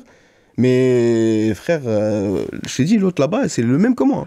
Et l'autre point, on parle de pardon et de non-jugement. D'ailleurs, c'est un des piliers, hein, l'islam, c'est un des 5 piliers de l'islam, c'est le partage, la charité. Ça, c'est quelque chose qui quand tu n'avais rien, mais aujourd'hui, toi qui commences à avoir, zakat, donc c'est ce dont on parle ici, qui est dans toutes les religions, hein, c'est un nom différent évidemment. Mais c'est c'est quelque chose qui est pour toi important, c'est quelque chose que tu t'engages à faire réellement, tu essayes, c'est 2,5% normalement de ce que tu peux gagner. Est-ce que c'est pour toi clé, ce partage? Est-ce que tu as du temps aujourd'hui? Tout à l'heure on parlait du 115 et merci d'en parler. Ces gens qui sont ces travailleurs sociaux qui prennent du temps pour prendre un Sadek qui est quand même qu'on n'a pas forcément envie de prendre parce qu'il a fait que des conneries pendant plein d'années, mais ces gens-là vont passer du temps, vont t'accueillir, vont dire il faut qu'on fasse quelque chose. C'est des personnes évidemment qui sont incroyables. Exactement. Et ce partage-là, donc toi, aujourd'hui, comment tu le situes? Tu as du temps t'occuper des autres? Est-ce que tu le fais? Est-ce que, aussi bien ces jeunes qui sont en centre, est-ce que tu prends le temps ou est-ce que tu penses que tu le prendras de plus en plus? Parce que ça, à mes yeux, c'est essentiel que chacun d'entre nous fasse une petite partie du boulot quand même. Tous les jours, c'est important. Ouais, mais est-ce que tu as le temps? Bien sûr, mais putain, on a tous les jours le temps. Viens, on marche deux secondes à Paris, t'inquiète, il y a 2-3 personnes à aider. Il y a mais des pièces à donner. mais est-ce que tu le fais, toi? Est-ce que tu as le temps? Bien sûr, mais il faut prendre le temps. Et même au-delà de ça, j'ai eu des plans, j'en suis très très fier, tu vois. On parle souvent de Shakira, Rihanna, tata. Ça, c'est toutes les copines de Sadek. Hein. C'est tout, voilà. Il a les c'est plus... juste pour dire, il y a ce côté-là. Ouais. Mais j'ai fait des trucs qui sont 1000 fois plus enrichissants que ça. Tu vois, j'ai fait des trucs pour la PJJ, où j'avais 9 territoires français, où j'allais rencontrer des jeunes incarcérés, leur apprendre une chorégraphie. Du coup, on parlait le même langage, tu vois. Je parlais comme eux, tu vois. On parle de prison ici. Oui, c'est prison pour mineurs, du coup. Ouais. Avec qui je partageais, où je devais apprendre une chorégraphie, la même chorégraphie sur les 9 territoires, pour qu'à la fin, on se rejoigne tous au ministère de la Justice, à Paris, dans les grands locaux, où on a foutu ces bordels, on avait le micro et tout, c'était incroyable. Pour faire cette chorégraphie devant tout le monde, tu vois. Ça, c'est le genre de truc, oui, bien évidemment, je prends le temps. Je veux le faire. C'est super important. Et même au-delà de ça, mes filles, tu vois, je te parle de sans-abri qu'on voit tous les jours, tu vois. Tous les jours, on passe devant. Tiens, va lui donner. Dépêche-toi. Tu vois. Je leur apprends, je leur inculque, c'est super important. Avec ma femme, surtout, on leur dit d'où on vient. Qu'est-ce qu'on a traversé? Pourquoi c'est important d'aider? Pourquoi c'est important de parler avec les gens, même si tu connais pas, mais tu vois, c'est super important. Tu parles, et on va continuer, parce que là, on parle de toi, ton histoire, qui définit ton travail aujourd'hui d'artiste. C'est vrai qu'on passe du temps, on va parler maintenant de cette partie-là. Je vais juste terminer sur ta femme, parce que là aussi, c'est une preuve d'amour importante, puisque c'est une chrétienne catholique qui se convertit, ou qui a décidé de se convertir. On est d'accord? Oui. Donc là aussi, il n'y avait pas d'autre choix, c'était pour elle, pour toi, totalement logique? En fait, c'est pour elle. Moi, j'ai jamais forcé qui que ce soit à faire quoi que ce soit. Ma femme, son père, c'est pas curé, mais c'est quelqu'un d'important. Son père. Elle a grandi dans la foi chrétienne, tu vois ce que je veux dire? Mais elle a fait son cheminement personnel. C'est-à-dire que, c'est pour ça vraiment je l'aime de fou, parce que elle s'intéresse, elle est très curieuse, elle a une empathie incroyable, tu vois, vraiment. Et elle va chercher l'information. Et c'est elle-même pareil, elle a fait son cheminement spirituel.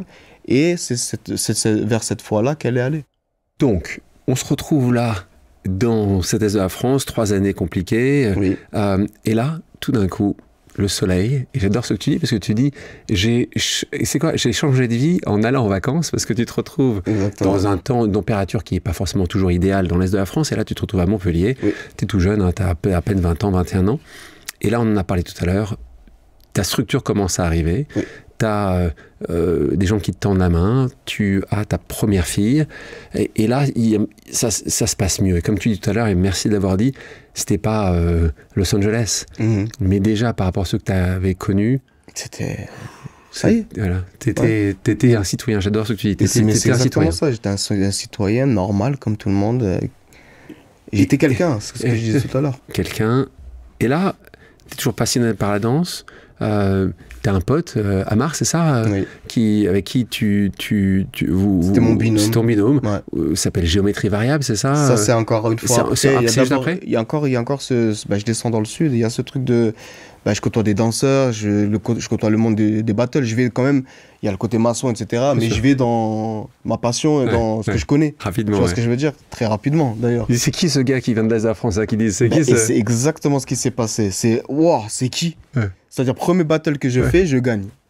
Je me souviens, tu vois, c'était à Marseille. C'est qui? Tu vois, donc on s'intéresse à moi, ça va très vite, tu vois, ça va très très vite. Du coup, cet événement-là... C'est le maçon.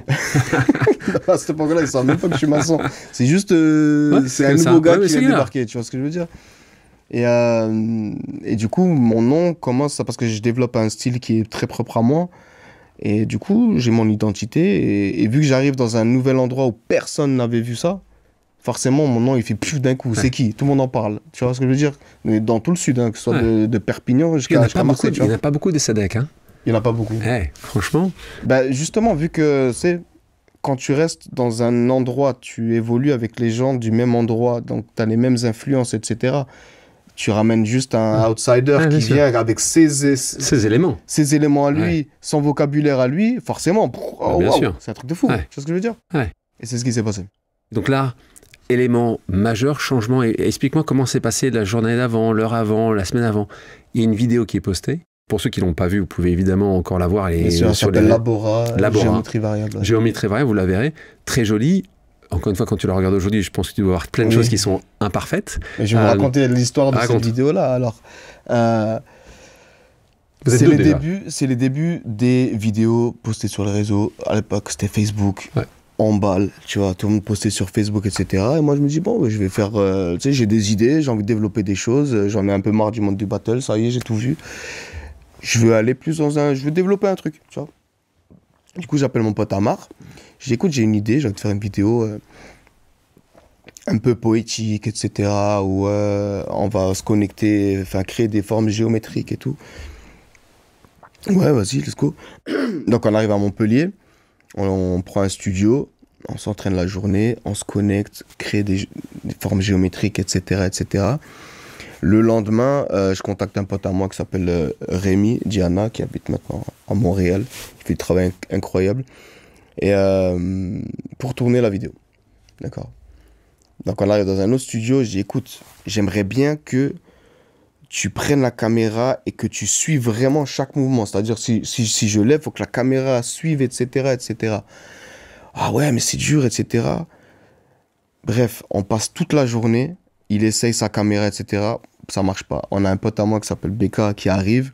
Il avait un iPhone, je sais plus combien. Je dis frérot, donne-moi ton iPhone, parce qu'avec la caméra, ça marche pas. Il a tourné à l'iPhone. Et du coup, on le voit même dans la vidéo, c'est que je suis en chorégraphie avec Amar, et à chaque fois que je cache ma bouche, je dirige la caméra.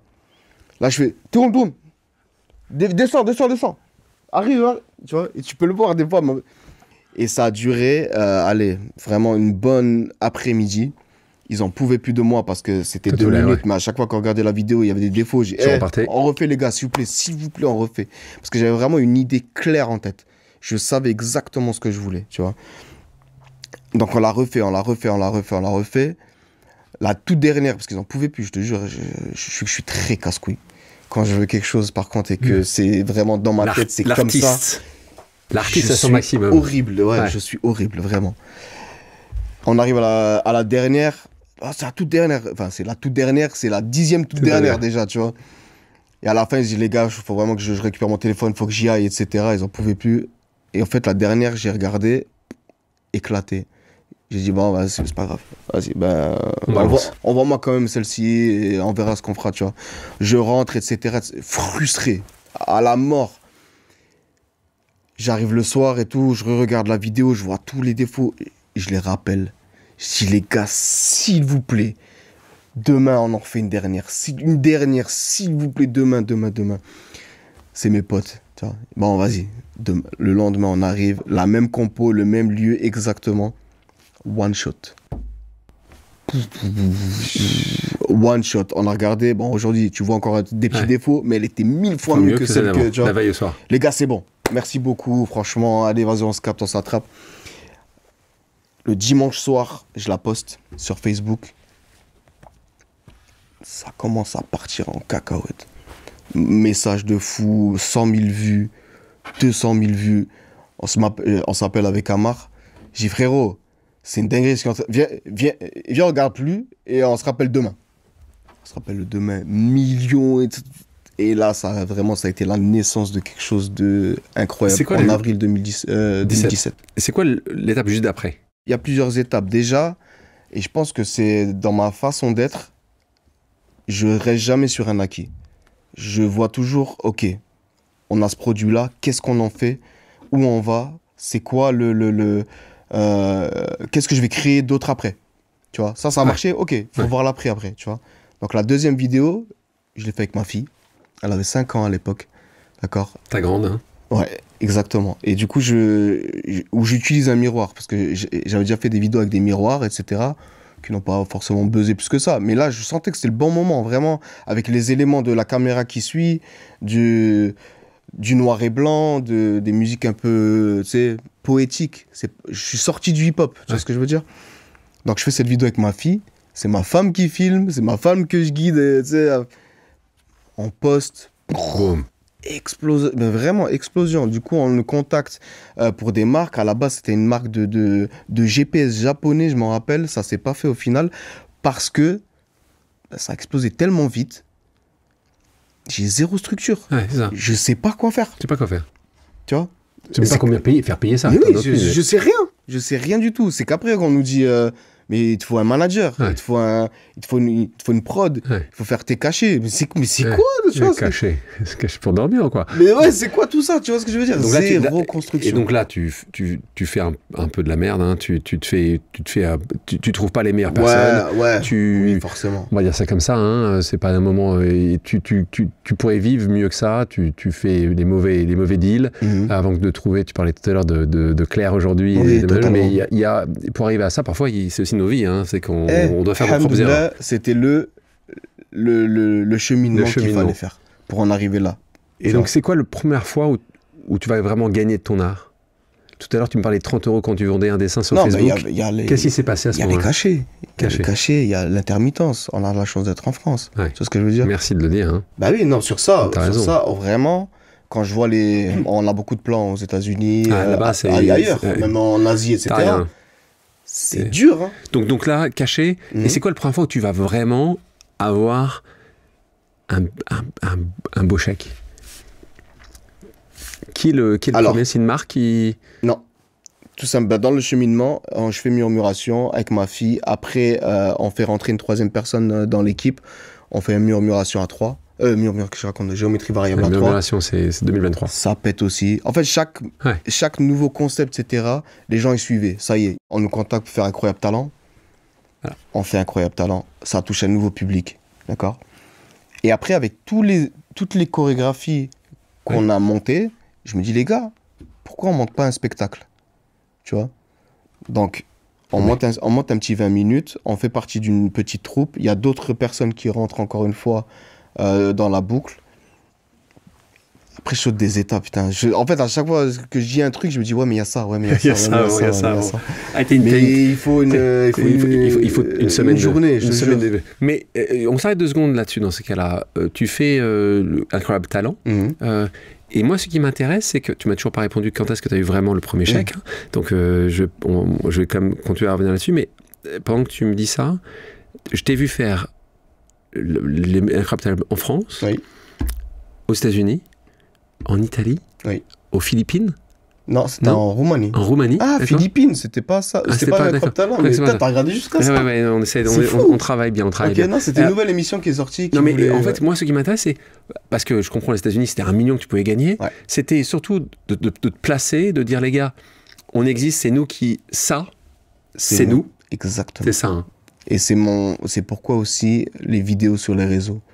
C'est dès que j'ai une idée, vite que je la fais, je tamponne, il y a la date, au moins vous savez que ça Ouais, va. mais c'est marrant, ça me fait penser à ton monde du battle, où en disant juste, hé les gars, c'est mon mouvement. Est-ce que tu crois vraiment qu'aujourd'hui, le grand public va savoir que ce mouvement-là, ou ce qui fait là, c'est Sadek en 2021? Alors, non, pas du tout. Les gens s'en foutent complètement. Ils consomment. Il y en a très peu qui vont chercher, qui vont creuser. Parce que toi, le plagiat, ça te rend fou. Ça m'a rendu fou, malade même. Ouais. Vraiment. Justement, quand tu es aux prémices de quelque chose de cette ampleur, c'est ton bébé, tu sais que tu connais le potentiel, tu sais où ça va, mais personne ne sait d'où ça vient, pourquoi. C'est-à-dire que quelqu'un va copier ce que tu viens de créer, Mais dire que c'est lui, on va dire exactement. personne ne saura. Surtout que il y en a qui avaient beaucoup plus d'influence à cette époque-là que moi. Ouais. Donc j'ai dû me battre pour me dire non, c'est à moi, c'est à moi. Et encore une fois, j'ai eu la chance d'avoir cette intelligence à ce moment-là, idée, poster, date. Ouais. Oui, sauf que t'as pas de protection intellectuelle. Non, ça n'existe pas. Tu peux rien faire. Dans la chorégraphie, ça n'existe pas. Non, et c'est horrible. Et je pense qu'il faut vraiment que ça change. Parce que plus on avance, plus c'est vraiment une catastrophe. Ah, mais ça change jamais. C'est ouais. Ça change jamais. Je veux voir quelque chose, ça change jamais. Ça y est, je suis résilié parce que c'est pour ça que avant ça m'a rendu malade. Ouais. Surtout à cette époque-là. Qu'est-ce que tu faisais dans ces cas-là quand tu vois quelqu'un qui le faisait? Tu allais le voir, tu envoyais un message. J'envoyais un message, mais frère, tu sais, je t'appelle frère parce que là, je me remémore de quand je parlais avec mes potes, mais parfois est-ce que c'était des anciens à toi? Ah non. Là, il y a un sujet sensible. Hein. Oui. Clairement. En fait, il y a au-delà de ça, parce que là, on avance dans la temporalité, tu vois. Ouais. Au début de géométrie variable, pas beaucoup. Ah oui, parce que on a eu quand même le temps d'installer un truc avant que les premiers plagiats arrivent, mais quand ils sont arrivés, ça a fait mal. On s'est battu, etc. Après, on avance parce que du coup, il y a murmuration, mais tout ça a été copié. Et dans murmuration, par exemple, je fais bosser énormément de gens, énormément de danseurs qui j'ai préféré moi bosser avec des gens de l'extérieur, avec des structures, avec, tu vois, et c'est juste qu'au bout d'un moment ces structures ou ces gens voient et ils disent je vais le faire. Bon, en vrai, si on écarte Sadek et qu'on garde on n'a pas besoin de lui. Parce que le point important qu'il faut souligner, qui est tout à ton crédit, c'est que souvent ton sujet c'est pas Sadek partout, on va pas partout, c'est que tu dis l'art d'abord, on te voit de temps en temps sur scène comme un chef d'orchestre, et c'est pas forcément ton objectif premier, prouve que encore une fois tu mets une certaine distance par rapport au succès, mais si tu avais mis Sadek partout, ce serait Sadek d'abord et puis l'art après. Toi tu as voulu faire l'inverse, c'est tout à ton crédit, donc plus tu as eu du succès, plus tu as du succès aujourd'hui, plus tu vois ce qu'on appelle des copycats, en gros c'est des choses faites, parfois très bien faites, hein. C'est vrai que moi si tu me dis pas que c'est pas ça derrière, moi j'ai vu des choses dans différents endroits du monde, je me dis juste c'est... Et moi à l'inverse, je me dirais tu devrais être hyper fier de ça. Moi je vois, parce que dans n'importe quel art, quel que soit l'art, je vais donner un point. Toi qui adore la peinture, tu as des gens qui ont d'abord créé quelque chose, une manière de faire qui a été copiée. On prend Michael Jackson, donc il est sort absolu. Je suis d'accord avec ça. Hein. T'as un avant et un après. Il y a différents cas de figure. D'accord. Il y a les copieurs qui assument. D'accord. Qui vont te créditer. Inspiration, by. Même s'ils ont fait l'oseille derrière. Il y en a beaucoup. Alors ça, il y en a beaucoup qui créditent. Non, pas beaucoup. Mais ceux qui le font. Il y a beaucoup qui le font, mais pas beaucoup qui créditent. Hein. Limite, ça va. On se l'envoie avec mon équipe, etc. On rigole, c'est cool. Bon, il n'y a pas de souci, la crédité, c'est cool. Il y a ceux qui copient en mode hommage à. On dirait que je suis mort, frère, mais c'est un hommage. Tu vois ce que je veux dire? C'est pas grave, il n'y a pas de souci, au moins il a crédité. Même chose. Il y a ceux qui copient et qui nient. Mais qui ne se font pas d'argent avec. C'est juste une vidéo sur les réseaux, c'est cool. Et il y a ceux qui copient et qui se font de l'argent avec ça. Et ça, c'est dur. Parce que t'as volé l'argent à mes danseurs, à ma famille, à la famille de un tel. Tu vois ce que je veux dire? C'est au-delà... Oui, mais sauf que t'as pas de probité intellectuelle. T'as une idée géniale. Oui, mais on sait. En fait, il y a le papier. Oui, mais bon... Mais tu sais... Tu vois, moi, dans tous les arts, il y a quelqu'un qui a eu l'idée avant les autres, et puis... ça a été fait différemment après. Tu penses vraiment que... Oui, différemment. Quand c'est exactement la même chose, tu fais comment? Oui, tu vois, tu peux faire quand tu veux, mais quand tu... Parce que c'est là où elle est l'hypocrisie, tu vois. Tu crées un truc, allez, costume, musique, chorégraphie, d'accord? Celui qui copie, costume, t'as fait du noir, il va faire du bleu marine. Tu vois, musique, ok, il va changer un petit peu, tu vois. Et la chorégraphie va faire la même chose. C'est quoi? C'est copier? C'est du plagiat? C'est quoi? Non, à ce moment-là rentre l'hypocrisie de... Mais c'est pas à toi, on a changé ça. Et ça, un proche l'a déjà fait? Oui. En fait, c'est pas proche dans le sens amical ou quoi, c'est des gens que j'ai fait travailler. Oui, c'est clairement... Tu leur parles plus? Non. Mais on parlait de religion tout à l'heure, tu pardonnes pas ça? J'ai pas pardonné. Ouais, d'accord. D'accord, je te pardonne, mais on arrête notre relation parce que je pourrais pas supporter que tu les as attaqués en justice? Non, je peux pas. Non, c'est parce que t'as pas de ça n'existe pas. Dans la danse, ça n'existe pas. Il y a dans la musique, tu prends le même accord, tu prends un Ah truc, même que ce Au soit moins, de la guitare. au moins, tu dois payer les droits. Oui, exactement. Mais au moins, c'est la guitare. Tu fais du Bien violon sûr. avec le même truc, t'es attaquable. Bon, pourquoi c'est venu ça aussi? Parce que les gens qui te découvrent aujourd'hui, ils disent mais pourquoi tout le monde veut le plagier? Il faut aussi comprendre. Donc là, Parce que ça fonctionne. Après, alors attention. attends, on a zappé un petit peu ces années-là. Mhm. On va y aller assez vite parce que Shakira, tu l'as fait. On va pas en Oui. tu l'as déjà évoqué. Shakira en 2020. Puis après, on a Chris Brown, on a les Black Eyed Peas. Mhm. On te retrouve sur les Grammy Awards. On se retrouve, en fait. Évidemment, on a la petite mascotte, tu l'as vu, je l'ai mise là pour toi, hein, dans mon name, voilà, les Jeux Olympiques, parce que Thierry Roboul, qui était ici aussi, qui est venu, qui est l'exceptionnel, talentueux directeur de beaucoup de choses, dont artistiques des Jeux Olympiques des Paris 2024, Jeux Olympiques et Paralympiques de 2024. Exactement. C'est pour ça qu'ici on a la mascotte avec qui est des Paralympiques. La spatule. Et avec la spatule, t'as en fait fait travailler et t'as proposé. Il m'a propulsé. Ouais. Vraiment, ça a été et je le remercie encore parce que il m'a donné une chance incroyable et il m'a donné une confiance surtout incroyable. 2021. Même non, 2019, je sors cette vidéo de murmuration. Bien sûr, excuse-moi, 2021, c'est cette vidéo des jeux de passation entre les Jeux de Tokyo qui avaient un an de décalage à cause de la Covid, à passation Paris, et c'est là que toi, t'apparais aux yeux du monde, parce que là, c'est pas que France, exactement, et qui fait cette passation exceptionnelle avec une vidéo assez folle, avec combien d'artistes? En fait, de base, le concept murmuration, d'accord, cette vidéo-là, déjà, c'est une... Comme je disais tout à l'heure, dans le cheminement de géométrie variable, duo, trio, quatuor, quintette, etc., j'ai dit, les gars, moi, je veux faire autre chose. Je veux plus grand, je veux plus de gens, je veux... Tout un concept, encore une fois, tu vois, qu'il fallait conceptualiser, qu'il fallait intellectualiser, tu vois. Et je voulais mettre toutes mes passions dans un seul concept. Je voulais mettre mes dessins, mon amour pour les perspectives, les mathématiques, connecter des gens, etc., etc. Et donc, je voulais 64 danseurs derrière moi. Pourquoi 64? Parce que c'est des multiples de 8. D'accord? J'utilise la musique binaire, c'est des 8 ans, 8, 16, 32, 64, tu vois. Je voulais que chaque danseur soit un compte ou des contretemps de la musique, que je puisse créer mes effets de vagues, etc., etc. J'ai dessiné toute ma chorégraphie. Parce que chaque bras, il est dessinable, d'accord? Je fais une ligne pour un bras, d'accord? Je faisais même une ligne avec un petit rond pour faire ça et pour la main. Savoir où est exactement la main, etc., tu vois? J'écris ma partition. Donc, premier 8, j'écris ma chorégraphie, deuxième 8, etc. Je dessine 64 petits cercles, d'accord? Et je fais un genre de tableau. Je m'imagine, donc ça c'est mon mur, c'est mes danseurs. Je veux une vague qui part de gauche à droite. Ok, donc cette colonne-là, 1 et 2, et je note tout. Tout. J'ai un classeur, toute ma choré, elle est dedans. J'appelle, parce que j'avais jugé plein de concours chorégraphiques, d'accord? J'étais tombé sur un groupe de Bordeaux. Je contacte la directrice, j'écoute, et vu que j'avais déjà géométrie variable à côté, les gens dans le milieu me connaissaient déjà. J'ai un concept, etc. Je t'avais vu un concours, j'avais vraiment kiffé la rigueur, etc.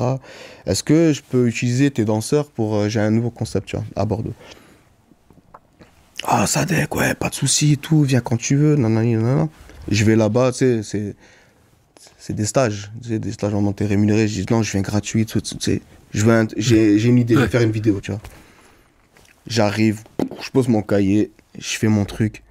Les danseurs, ça a duré 2 jours, après une semaine d'entraînement, et après on a tourné cette vidéo-là, que j'ai postée sur les réseaux. Explosion.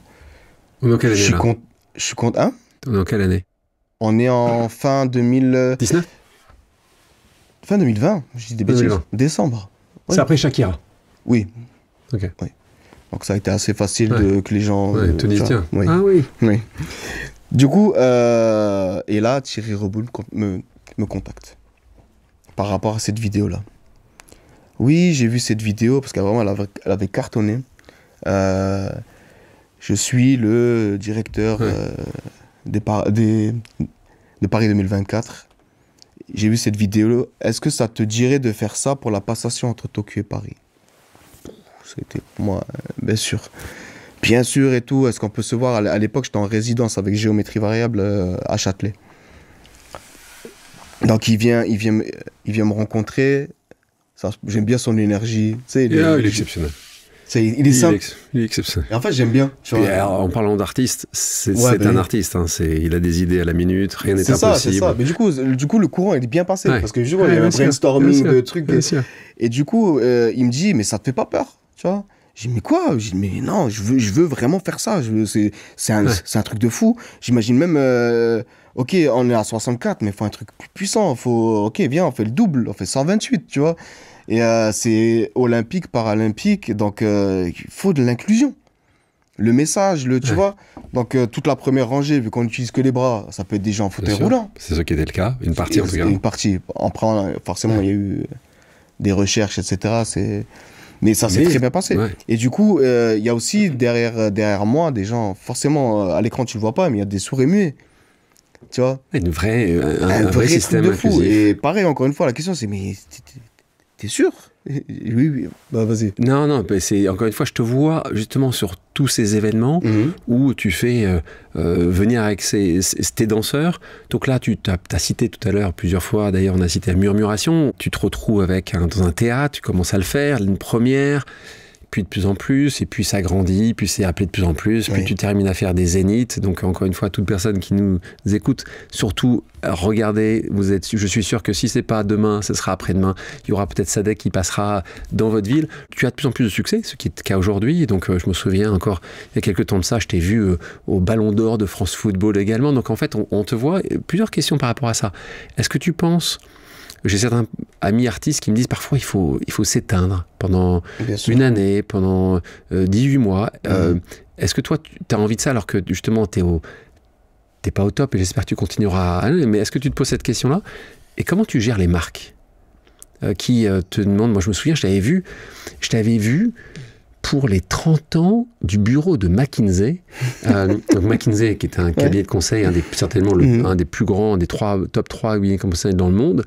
Et je vois, pour fêter la 30 ans, tu vois, Sadek Berhaba. Je suis pas sûr que c'est toi qui y allais, peut-être ta troupe, mais... Non, c'était moi. Mais ouais, et donc... comment tu fais pour accepter ça? Tu acceptes tout? Tu dis juste à chaque fois, si je peux avoir 50 000 €, évidemment, c'est le moment de le prendre. T'hésites, tu regardes un peu la marque qui te propose. Quand c'est un pote, Christian Louboutin, qui était aussi là, aussi, je vous ai demandé, écoutez le podcast de Christian Louboutin, qui est une personne exceptionnelle. Il est dingue. Christian, écoutez son podcast, parce que là aussi, tu as fait quelque chose pour lui. Comment tu choisis ça? Alors, il y a bien évidemment le côté éthique. On va se renseigner sur la marque, sur les personnes, etc. Il y a des choses, je suis pas trop aligné, mais c'est très rare que j'ai refusé quelque chose. Parce que, tu vois, tu parlais de 50 000 balles. Après, c'est beaucoup, 50 000 balles quand même. Ouais. Mais c'est 100 personnes qui ont profité de ces 50 000 balles. Tu vois ce que je veux dire? Donc, c'était quoi le prix, le plus grand budget, le plus grand cachet que tu as eu aujourd'hui? Le plus grand cachet, c'était Moncler. Okay. Moncler, je pense. Parce là, que t'en avais combien des danseurs? 700. Après, exceptionnel, le plus grand cachet que j'ai eu, mais le budget général était exorbitant. Il y avait à peu près 2100 personnes en tant qu'artiste, tous habillés en Moncler. Chaque tenue coûtait 3 000 €. On a fait le calcul avec mon pote. Tout le monde est reparti avec sa tenue. Bon, ça, Claire a bien fait de bien vendre à Moncler. Mais forcément. Bah, bien sûr. Mais même c'était d'une facilité facile, parce qu'au final, ça demande énormément de travail. Bien sûr. Tu vois. Mais est-ce qu'il y a une marque, tu dis, tiens, t'aimerais travailler pour elle? Est-ce que... Ou il y a un truc que tu dis juste, ou ça t'amuserait par rapport à quand t'étais jeune, ou tu dis juste comme ça? Comme je disais tout à l'heure, c'est pour ça que j'ai jamais voulu me bloquer avec une marque ou vouloir danser derrière un artiste ou pour une marque. Tu vois, je travaille toujours avec. Et est-ce qu'il y en a une avec qui justement t'aimerais être avec? Quand tu vois Pharrell Williams qui travaille avec Louis Vuitton, tu dis juste, c'est plutôt pas mal. Faire un événement pour une marque, oui. Mais en fait, encore une fois, pas forcément T'aimes bien, t'es un touche à tout, toi. Ouais, je suis pas, non. Honnêtement, Il n'y a pas un ouais. truc que tu dis. Et en revanche, un événement. Parce que les jeux- Super Bowl. Super Bowl. Ouais. Jamais on t'a demandé? J'ai presque fait, mais non. Donc là, Ça va, peut-être, on verra. Voilà. D'accord, c'est un message. C'est un message. Mais Ouais, en tout Super Bowl. cas, Super Bowl, je pense que c'est un de mes Un goals. kiff, quoi. Ouais, ce serait vraiment un kiff. On va continuer à avancer, même si on a quand même touché un bon nombre de sujets ensemble, avec une autre pause. Cette fois-ci, c'est une pause amicale. On écoute Djibril. Let's go. Bonjour, je m'appelle Djibril Mayo et j'ai une question pour Sadek Beraba. Je sais qu'on n'a pas eu l'occasion de se croiser beaucoup depuis le début de ta carrière, peut-être 2-3 fois, allez, grand maximum. Mais j'avais cette question en tête depuis un moment et il fallait que je te la pose. Du coup, j'ai ouï dire que tu n'étais pas quelqu'un qui prenait la pression naturellement, mais quelle a été la représentation dans ta carrière qui t'a fait le plus stresser avant de monter sur scène? Voilà. Bisous. Ça charrie beaucoup, j'ai l'impression. C'est un gamin. Pour l'anecdote, celui que vous venez d'entendre, c'est celui qui est avec moi avec Shakira dans le clip. Ouais, c'est ça. C'est Djibril, Ouais. c'est mon gars, c'est mon sang. Et c'est lui qui on envoie, enfin, c'est un de mes assistants aussi, qui fait un travail extraordinaire. Celui qu'on envoie le plus, parce qu'il parle anglais, etc. Il n'est pas parti de plagier. Lui, il n'est pas parti de plagier. Non, lui, et c'est pour ça que ça reste vraiment mon ami, tu vois. Et c'est celui que j'ai eu au téléphone dès que j'étais dans le down, que je voulais aller tabasser des gens, tellement, c'est lui qui me retenait, qui vraiment... Donc alors, le stress. Alors, il voulait savoir, parce qu'il sait, cet enfoiré, là. L'anecdote. On est à Los Angeles, on fait l'émission World of Dance, qui est avec Jennifer Lopez, en l'occurrence, Nio. On arrive en finale. D'accord? Ça se passe bien, etc. On passe les étapes. Et là, j'étais en stress de fou malade parce qu'en fait, on utilisait un parapluie et des cravates pour danser. Et en fait, j'ai toujours été à l'aise avec mon corps, mais dès que tu mets un élément extérieur que tu ne gères pas forcément, je suis en panique. Mais vraiment panique, là. Là, je fais des vidéos avec des... Mais je suis en panique, hein, vraiment. Et là, on n'est que 3. Et il y a les escaliers, il y a la porte qui va s'ouvrir, la scène avec les juges, etc. Et eux, Amar, avec qui j'ai commencé géométrie variable, et Djibril, eux, c'est des guédurons. Tout est ça. C'est facile. Ah, ça blague, ça charrie et tout. Et moi, je suis là. Mais vraiment, tétanisé. Tu vois, la boule au ventre, tétanisé de fou malade. Et eux, ils sont à côté de moi. Nanana. Et là, je fais, fermez vos gueules! C'est comme... Ouais, il se passe quoi? Et là, la porte, elle s'ouvre. Et en fait, mais vraiment... Et après, ça s'est bien passé. C'est bien passé? Ouais, mais c'était le moment le plus... Vraiment, je l'ai très mal vécu. Et on en rigole aujourd'hui. C'est pour ça qu'il a posé cette question, cet enfoiré. Merci Djibril. En tout cas, d'être avec Sadek depuis des années. Question sur les artistes. J'ai cité tout à l'heure plusieurs artistes. Là aussi, est-ce qu'il y en a un ou une où tu dis... Waouh, ça, s'il m'appelle, j'y vais à la nage. Ça, pour le coup, bon, déjà, il y aurait eu Michael Jackson, mais bon, voilà quoi. Mais Hans Zimmer. Tu vois. Encore une fois, je suis hors tout ce qui est commercial, etc. Franchement, j'aime beaucoup les films, les mangas, tu sais. Et Hans Zimmer, frisson garanti, ce serait un honneur. Donc, contacter, pas contacter? Des pistes, d'accord. On a commencé à creuser des trucs, surtout avec mon producteur du spectacle, justement. Des pistes à voir. On a parlé de dessin, on a parlé de manga. On va continuer sur une autre pause, justement, qui est une pause familiale à nouveau, justement, sur ces sujets-là. On écoute tout de suite Sofiane. Ouais, Sadek, c'est Sofiane.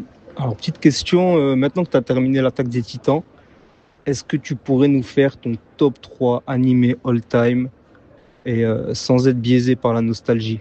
Très important, la petite contrainte. J'adore comment il dit ça. Parce que non, mais je vais expliquer encore une fois. C'est parce qu'on se prend la tête à chaque fois. C'est que dès que ça parle de... C'est parce que pour moi, Dragon Ball Z, hors catégorie. Ouais. Parce qu'on parle de nostalgie, on parle de... c'est comme Michael Jackson, c'est ailleurs, quoi. C'est hors catégorie, donc je sais pourquoi il a dit ça exactement. Puis c'est des moments importants, toi, c'était un moment de calme dans une jeunesse extrêmement abîmée, quand même. Les mangas Dragon Ball Z. Ouais. Dragon Ball Z, en fait, vu qu'on a grandi aussi avec les cartes, il y a Pokémon aussi qui arrive en même temps, tu vois, mais...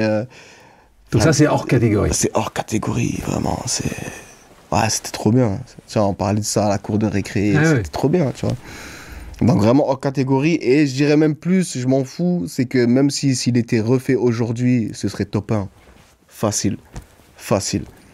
C'est juste le papa de tout ce qui est sorti après, tu vois.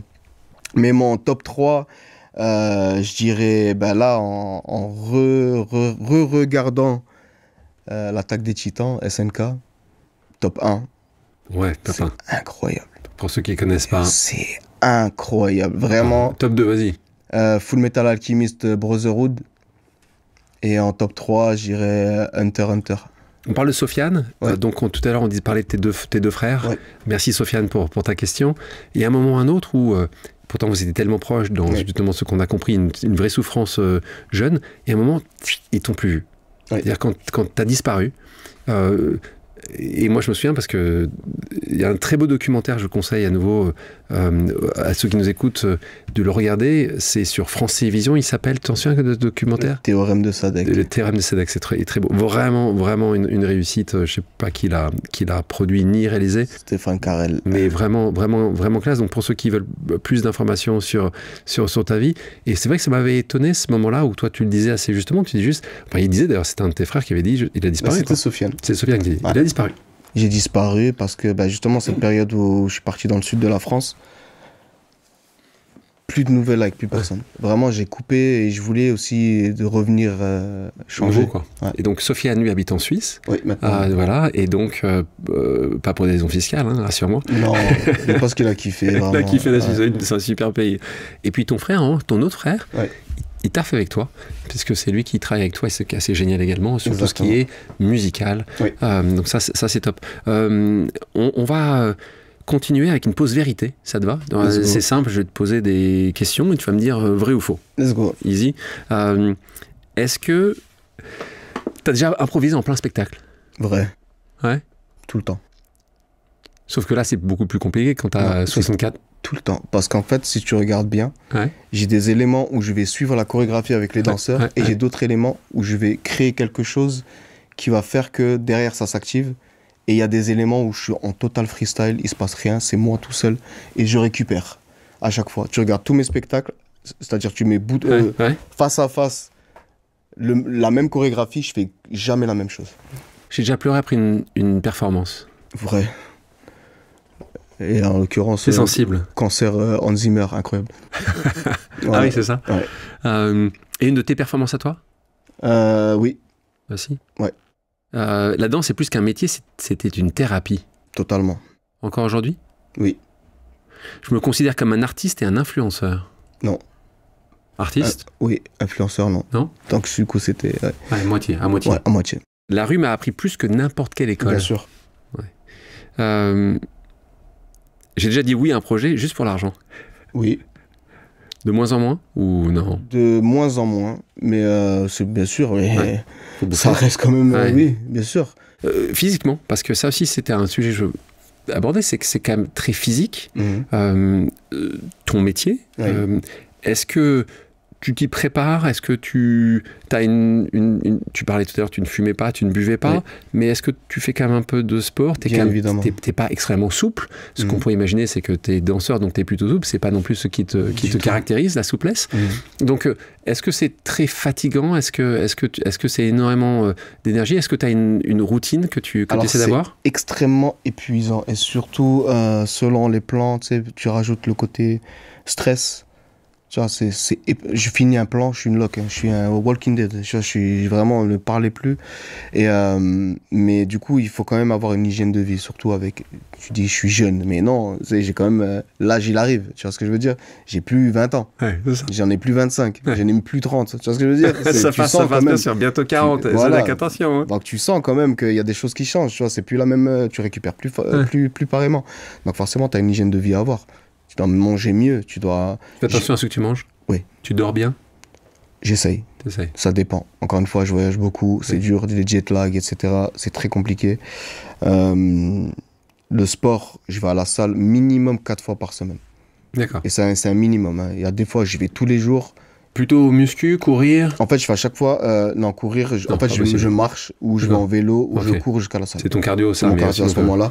Mais je fais à chaque fois full body. Ouais. Mais modéré.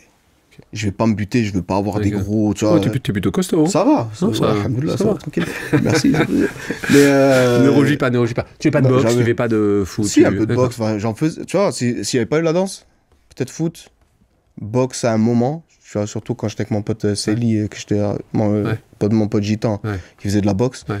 J'aurais pu basculer là-dedans, tu vois. Mais la danse, ça a toujours pris une grosse partie. Justement, si on prend de ces années-là, qu'est-ce que tu dirais au petit Sadek de 8-9 ans quand il pleure parce qu'il a le bégaiement, qu'il est dans cette roulotte? En vrai, tu dis quoi? Rien du tout. Et confiance, tu dirais quoi? Tu dis parce que là, il était comme je disais tout à l'heure, c'était vraiment une période nécessaire. Toute cette période-là que je t'ai dit de galère, etc., que ce soit de mes 0 à mes 19 ans, 18 ans, tout est nécessaire à ce que je suis aujourd'hui. Et pour ceux qui nous écoutent, qui nous regardent aujourd'hui, qui doutent d'eux-mêmes, qui ont des rêves grands comme toi tu as, tu leur dis quoi? Écoute, moi j'ai une phrase très simple. T'as un rêve, fonce, essaye. T'y arrives, c'est bien. T'y arrives pas, c'est bien. C'est juste que c'était pas fait pour toi. Ou en tout cas, peut-être que quelque chose d'autre t'est réservé. D'accord? Parce qu'on a plein, mais des exemples à l'appel. Ouais, moi je veux faire ça, je vais à la fosse, j'arrive pas. Et au final, des années après, tu sens qu'ils sont allés dans une autre... Heureusement que je suis là-bas. Heureusement que j'ai raté ici. Sinon, je serais jamais là-bas. Tu vois ce que je veux dire? Donc tout, Dieu est grand, hein. C'est comme ça. On termine ce moment ensemble et j'ai une question, normalement 2 questions que je pose à chaque fois. La première, c'est, elle est où la pause pour toi? Et est-ce qu'il y a un endroit du monde où tu dis, ce moment-là, je peux mettre sur pause? Ouais, quand je suis à la maison. À la maison? Peu importe quelle maison je parle, dès que je suis avec mes filles, avec ma femme, peu importe, ça y est, je suis bien. Avec ce que t'aimes, le plus proche, le nucléus, le centre du centre. Exactement. Et une autre question, maintenant que tu as passé ce moment avec moi, tu te dis, tiens, il y a bien quelqu'un d'autre que j'aimerais que tu interviewes, qu'il soit là, quelqu'un que tu connais pas, tu dis, j'adorerais connaître l'anti-Instagram, tu as compris ici, c'est l'anti-Instagram, c'est qu'on se dit des choses que normalement tu dis assez rarement. Oui. Qui t'aimerais que j'invite ici? En artiste? Qui tu veux? Artiste, oui, quelqu'un plutôt connu? Je vais dans l'impossible. Ma femme. Impossible que tu l'aies. Mais c'est incroyable. Elle a une histoire et une façon de parler, etc. C'est incroyable. En 2, Claire. Incroyable on aussi. parle de ta manageuse. Elle a une histoire, vraiment, elle pourrait te dire et des anecdotes et des... Puis elle aime danser, je crois aussi. Exactement. Elle s'en cache, mais exactement. Mais incroyable, vraiment. Et...